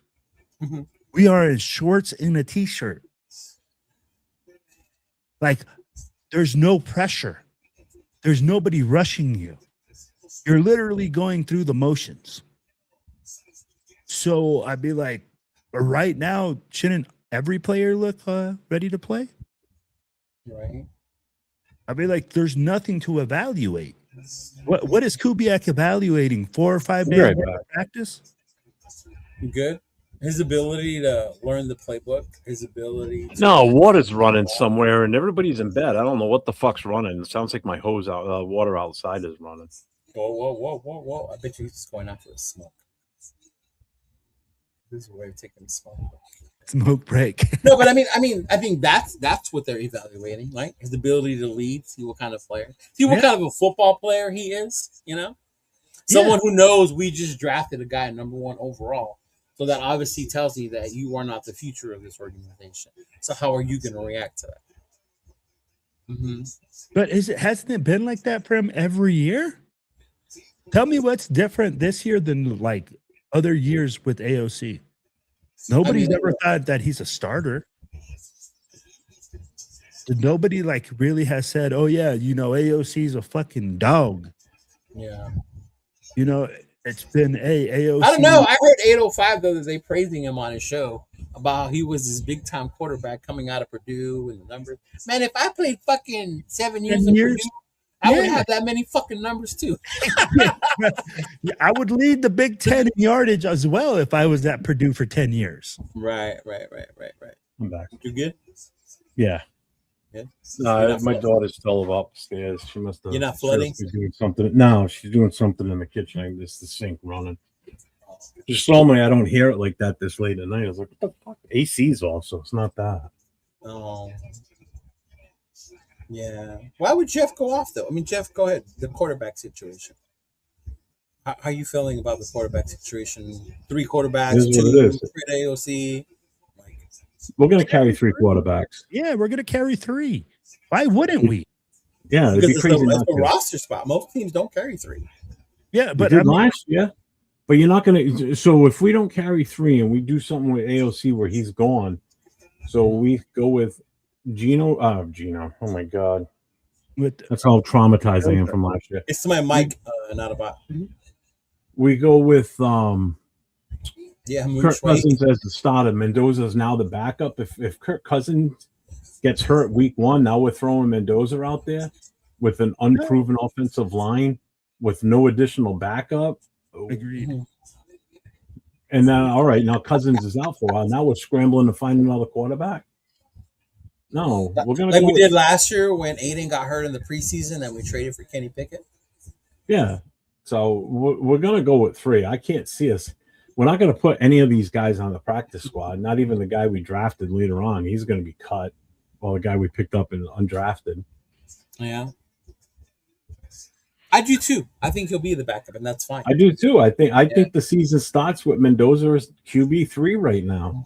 And he only comes in an emergency situation. And I'm glad you said that. Is that a bad thing? Because a lot of people get in their head, this guy's number 1, and he couldn't beat out Aiden.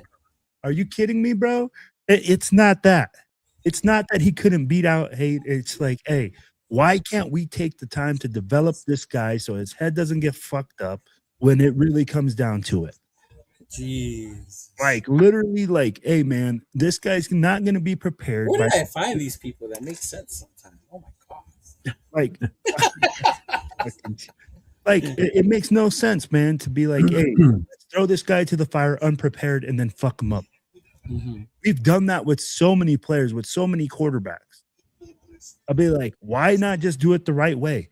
Why can't he sit on the bench and learn from a seasoned quarterback that has proven that he's been winning this league and can lead players?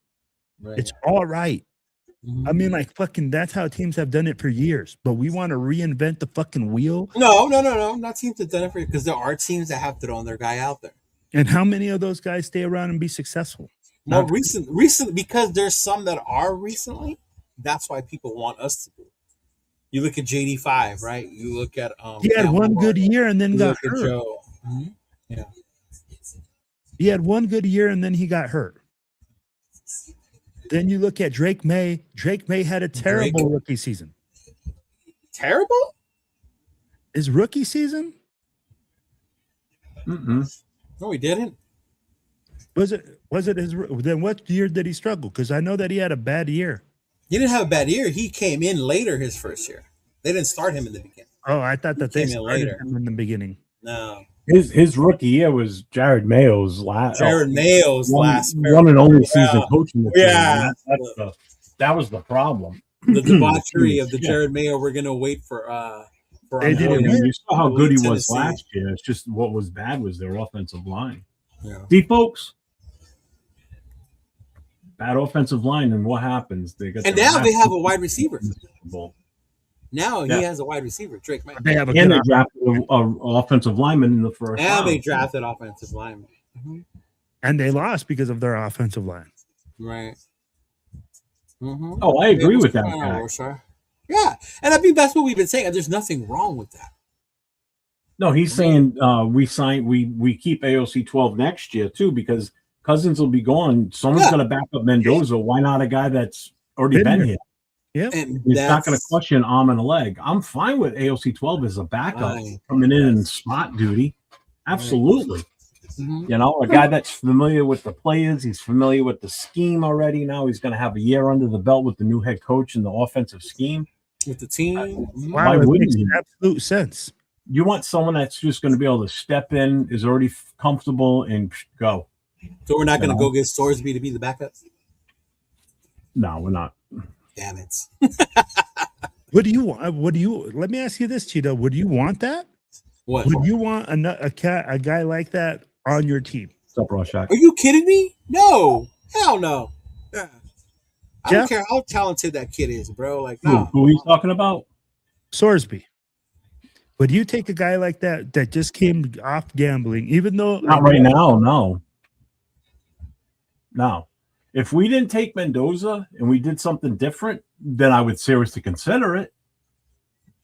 But now, do you know how petty Sorsby is? So when I really don't care. Can he play? That's all that matters to me. He can play. Sorsby can play. That's all that matters. That's all that matters. Yeah. Sorsby can play. Yeah. But that's all when that matters. They reinstated him into the NCAA, on his Instagram, he put, "I bet on myself." See? That's something I would say. Good for him. Seriously. Like that's right. I am petty sometimes. Like right. this motherfucker. Oh, shit. Right? Like, jeez. Yeah. So then with all those character issues, why would you take them? Yeah, that's what I'm saying. I'm like, you have to have a real strong team. It's not all. It's the one character issue, the gambling. Yeah. The kid can play. Again, his talent could outweigh that issue is what it comes down to. Yeah, and that's because it's a gambling thing. It's not domestic violence. No, it's not vehicular homicide. It's not DUIs up the wazoo. Right. It's not all. It's not stuff that's damaging to other people in a physical manner. Right, this is something where he walked up with some money, went to a bookie or whatever, and said, "Here, betting that on Texas Tech on the over." Okay, now disappears. It might not be bad, like how Jeff is saying. He's not beating people up. It's against the rules. He broke rules. He broke the rules, but to players who have played here for long, and Lincoln Kennedy was upset, about what Sorsby did because of the integrity of the game and the game that he cherishes that he played for so long. So I get that part too. Exactly, yeah, I get that, definitely. Mm-hmm. But darn well, whoever picks him up, the NFL is going to have a talk. Could you not see Jerry Jones doing it? Oh yeah, I've already said Dallas is one of them. Yeah, they'll take that risk if they see that the reward outweighs the risk. Yep, right. I think it makes a difference on, like you said, it's going to be a strong organization. All right, is Dallas considered a strong organization? I mean, Jerry Jones rules the roost. He rules. Yeah, he rules over there. Cocaine and hookers with strong organization. I think of teams like the Chiefs, the Eagles, the Rams. Teams that can keep somebody like that under control in a way. I wonder if the Eagles would do it since they have their issues with Jalen. And that's why I say the Eagles, because Jalen Hurts. He's starting to show signs of wear and tear. The fans are he's not playing up to his fullest potential. I don't see him going. I mean, the Dolphins could end up going for him, but they don't have a strong team around him right now. Like ownership and GM and coaches and all that. You got brand new coach, and like you said, Pittsburgh. The Rooney family is still involved, so it might work there. Would it work in Detroit? Possibly, because you've got a coach that's hard-nosed. Would it work in Chicago? Maybe, but they're going to be in kind of disarray now too because they're going to be moving. So that changes things. What about Denver? Sean Payton's ass. I was just going to Denver. I mean, I'm looking at our division itself. Denver, San Diego, LA, and the Chiefs definitely could be one of those. Because there's like some tension between Peyton and Knicks because of the whole injury thing, right? Yeah, if I would have known that it was that bad, I wouldn't have drafted him. Yeah, I mean, that definitely is a possibility. Could Tampa Bay be a possibility? Who knows? Because who's behind? They're in a contract with Mayfield. Baker. Yeah. Who's behind him? Is Atlanta a possibility? Yeah. I think Arizona. Possibility. Arizona, new head coach coming in. That's why I brought up Arizona because they got it. But didn't they draft? Who did they draft? Didn't they draft a rookie? Drew Waller. Who they drafted? Yeah, I think I know they did late in the draft. I think, or yeah. Yeah, Sorsby definitely has talent. Definitely has talent. Yeah. What's up, John Dowd? What's going on, John Doe? What's going on? But yeah, man. I mean, hey, crazy. We had a lot of shit to talk about, and we're in the down season, huh? Mm-hmm. There's Right, always right. lots to talk about, bro. But anyway, we could talk about Anybody real. watch the UFC fight Sunday night? Oh, I just caught the last one. I was watching the World I Cup. did too. I forgot it was on Peacock. Damn it! I would have been watching the whole damn thing. Paramount. I was pissed. No, sorry, UFC's on Paramount. Yeah. World Paramount, Cup's on my bad. Peacock. Yeah. I Back. caught the last. yeah, I caught the last match. That was back. Uh-huh. Back. All right, Carson back. Yep. Yeah. That's back. Yeah. Mm-hmm. Yeah. But yeah, I mean, now we're down to Will's favorite part of the show, the Raider events. Oh, we got a match. Anything coming up? Anything you guys want to put out there? I gotta find mine. What's up, Manuel? Fuck, I put it. Mm-hmm. Cheeto has his backpack event. That's what I'm looking for. Mm-hmm. I like it, you know, shoot. Jeff, you have the flyers you were gonna share? No. No. Come on, Cheeto, you gotta have it together, bro. I thought you guys had this whole thing like already lined up. I was gonna have time to. Oh, you're producing the show tonight. You were the producer, remember? Yeah, but I told you guys. I mean, you saw what Will did last week. It was like 30 things at the bottom of the screen last week. Oh my god, in one long ass month. Yeah, I was gonna say in one 45-minute video. Jesus Christ, that shit was long. Oh my god. All I know is I did not get I didn't get the email that I was supposed to get from a certain person today. Oh, that's why I was asking, asshole. That's all you Oh, that? No, I didn't get that. But I think okay. Will knows the full details on it. So does he? Well, you guys already wasted your time, so now I'm gonna go first. Mm-hmm. I do have something to add, though. You do?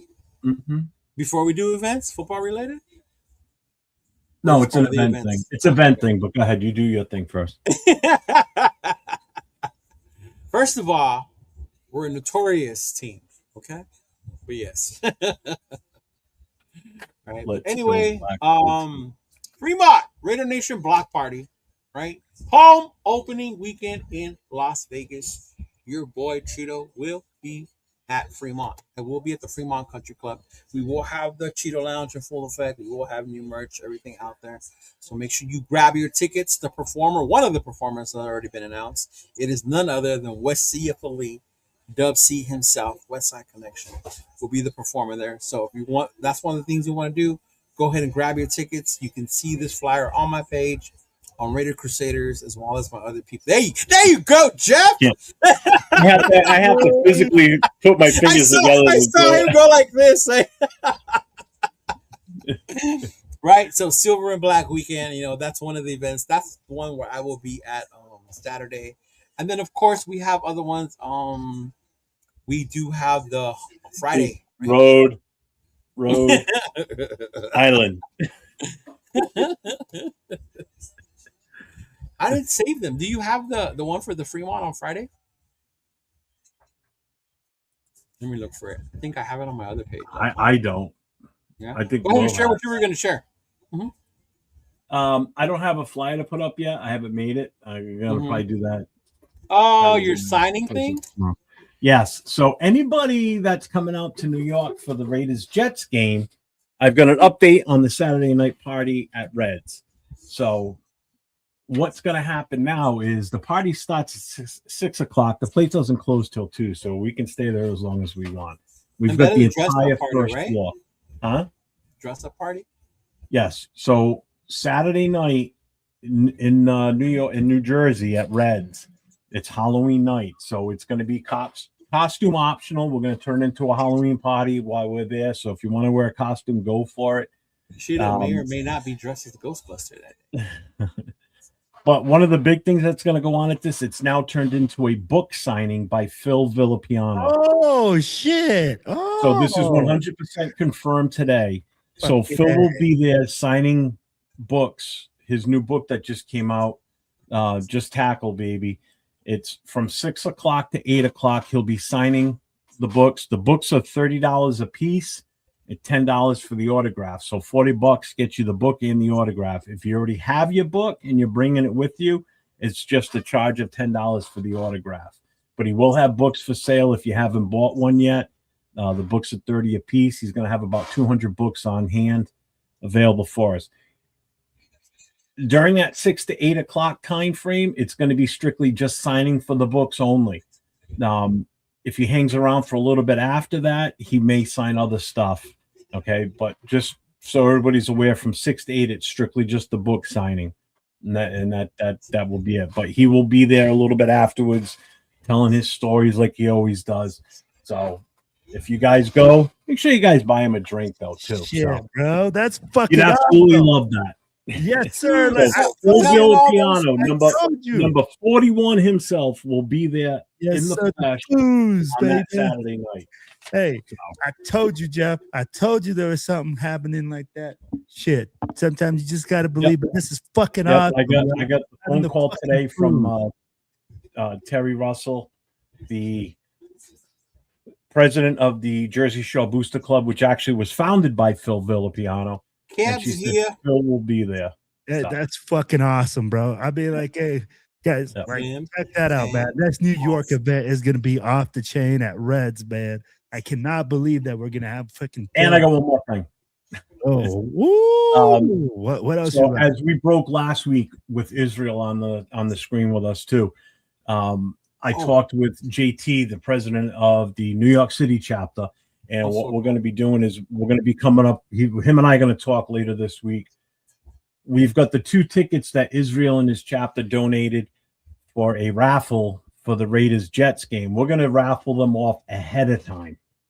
So what we're going to do is we're going to do some sort of an online thing where I'm going to put a flyer out with a QR code for the New York City chapter's Venmo. So all money will go to that, and you'll be buying it. We're going to set the price. We don't know what it's going to be yet, but that should come out probably within the next week or two, and we'll get that out there. So we're going to start doing the pre-sale on those tickets, and we'll pick a date when we're going to do the drawing. So if you haven't gotten your Jets tickets yet, you got a chance to win 2 tickets to the game for the Raiders and the Jets in New York on November 1st, 2026. So keep your eyes out for that. But when it does drop, we'll mention it on here, and any other show that I do, you'll see it mentioned.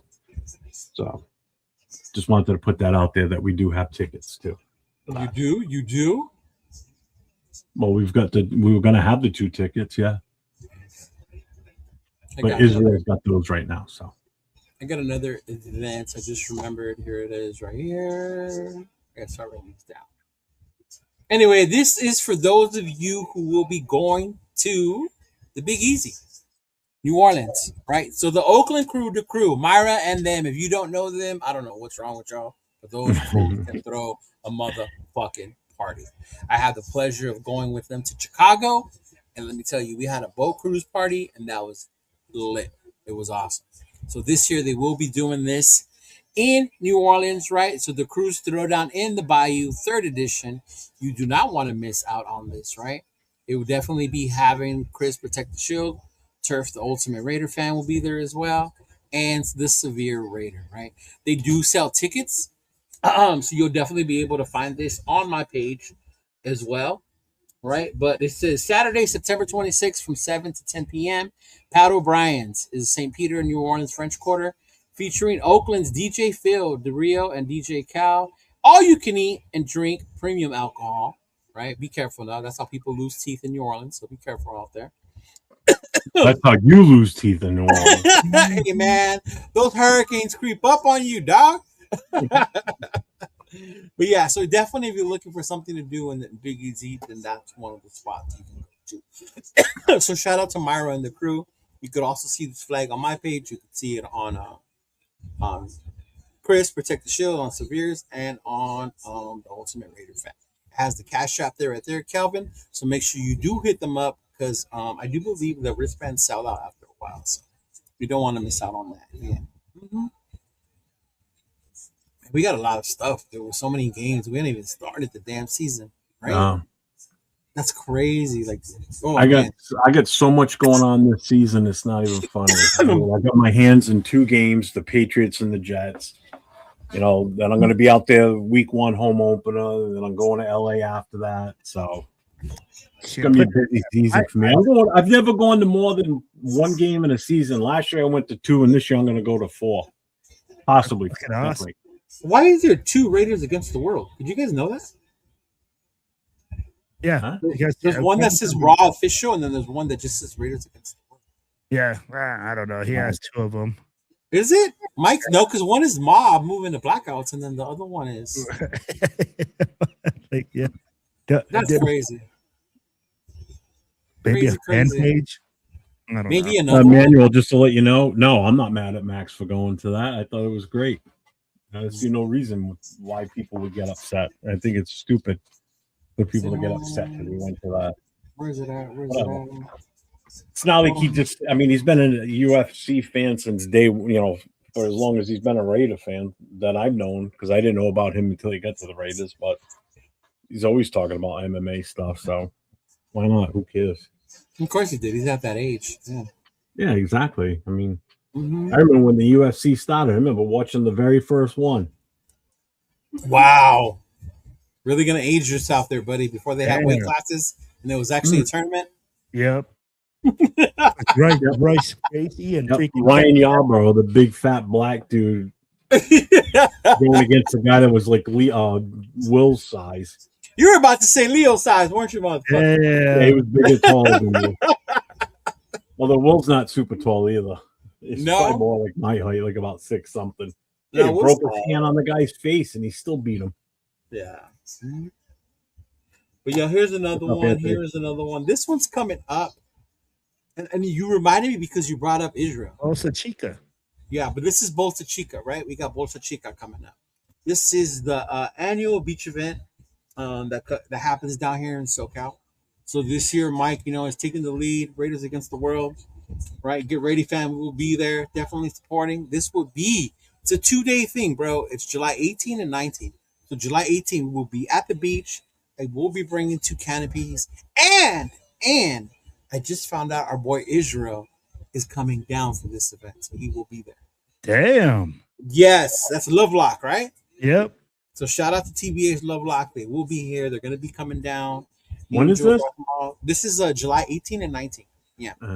So the day of the beach is the 18th. That's the day we all go to the beach and things like that. And then the 19th is the brunch. They're having an actual brunch, and at the brunch, they're going to have Greg Townsend's going to be there. And then he's going to have other super fans. Yeah. So then it's going to be a 2-day event for that weekend. So that's the next one that's coming up down here in SoCal. In July is the Bolsa Chica takeover. Yeah. Maybe I can go out there for the 19th and stay until the season starts. Oh, good Lord.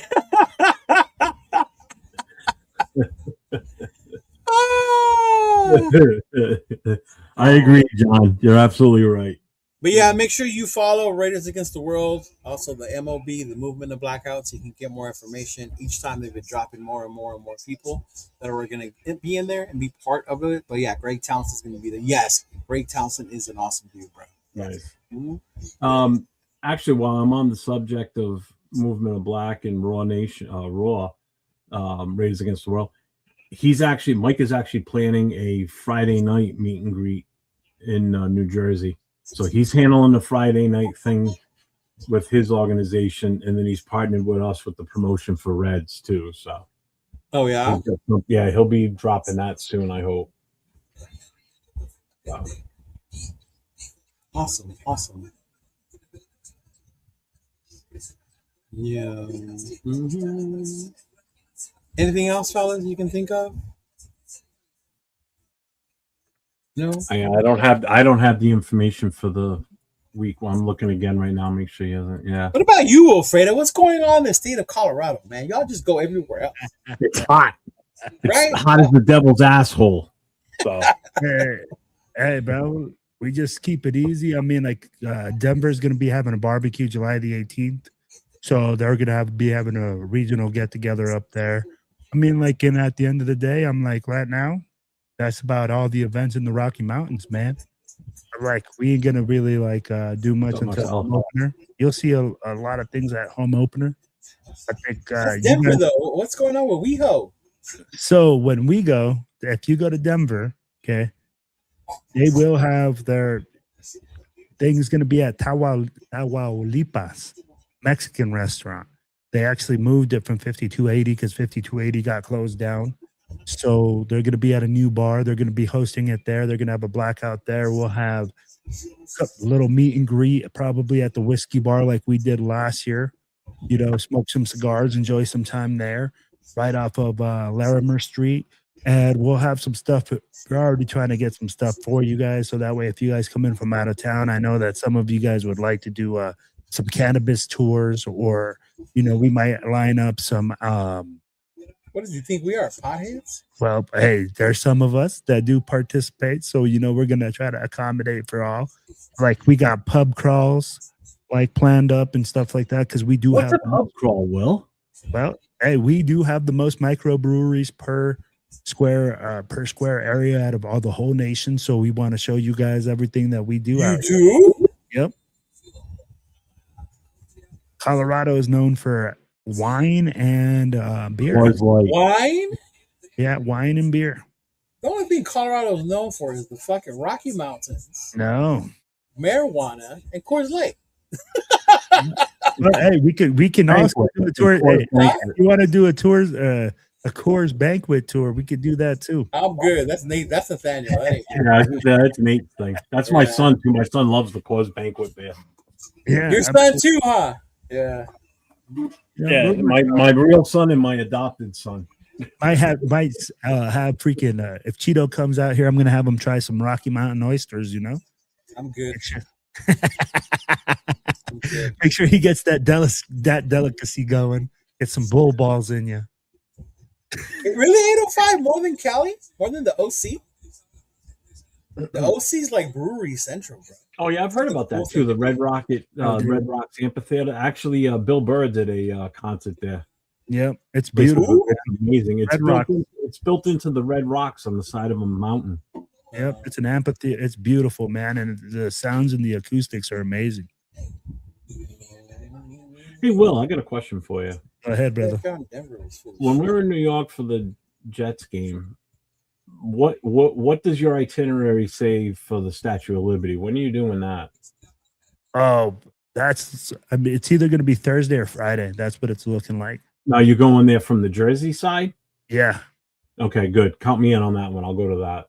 Yeah, we'll go in the city. You can kiss my ass. I ain't going into the city. No, we're not doing. We're trying to stay everything from the Jersey side. Plus, I mean, like Cheeto said, I'm like, bro, I'm gonna be everywhere. Isn't Harry Potter in the city? Yep, it's right next to Peter Dillon's bar. Yeah. So I mean, like, there's gonna be so many plans, man. I can't wait to go to New York City, freaking kick it with you guys and do all that. I'm like, I can't wait for Jeff to tell me all the stories about home opener and everything that you guys got going on over there. But like, it's gonna be a blast, man. Yeah, I think this year, honestly, like, I've been hopeful. You know, I've been hopeful for a couple seasons to say that I see. Hopeful at the beginning of this show. But hold on. I'm saying like this. I'm saying I think that we're gonna go in a positive direction, and by the team just winning a couple more games, I think it's gonna show people that, hey, you know what? It might not be a fast process. It might not be like overnight, like the Commanders, but I think, bro, like I think we're in the right direction, and we're gonna move that way slowly. You know what? I don't even want it to be like the Commanders because I want it to sustain over time. Yeah, like, I want it to be a 1 year wonder. You know what I mean? Yeah.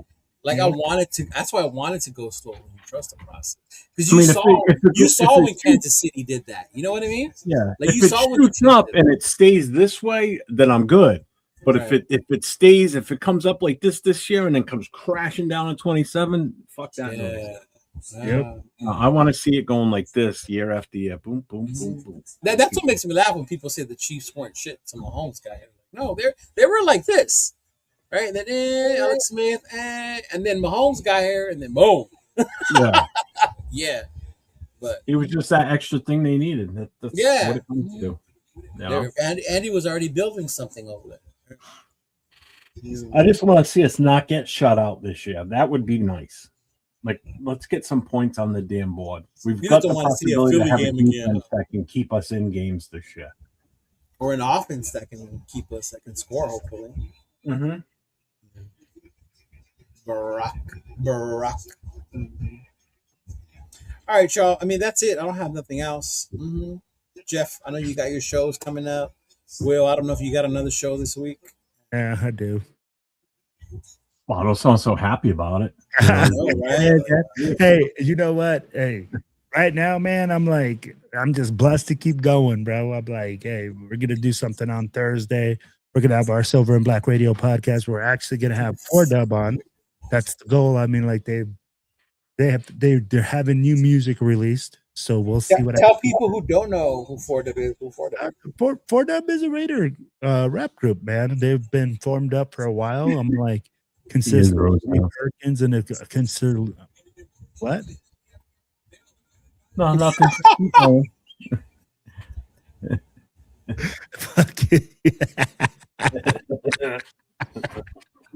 4Dub, they got new music coming out?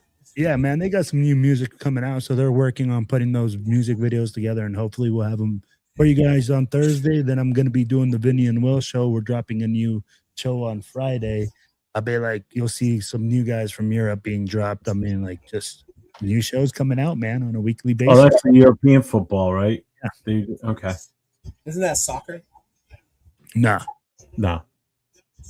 Actual football. Football.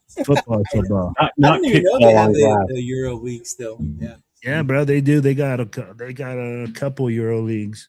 So it's just interesting to bring players over there, players that are playing abroad and getting their experience, you know. I'll be back on Friday night with the No Huddle, covering all 32 NFL teams. So I will talk a little bit more about the supplemental draft and might mix in some NIL stuff. Your show's gonna. You start talking about supplemental draft. Your show's gonna turn to one team. It always does. At least at some point it does. But you know what? I try and stay on point for the first at least 45 minutes where I actually cover all the news within the NFL from Friday to Friday. So I go from noontime this past Friday till noontime of this coming Friday. And then from noontime on, I set up my show, how I'm going to do everything for the night, and I go from there.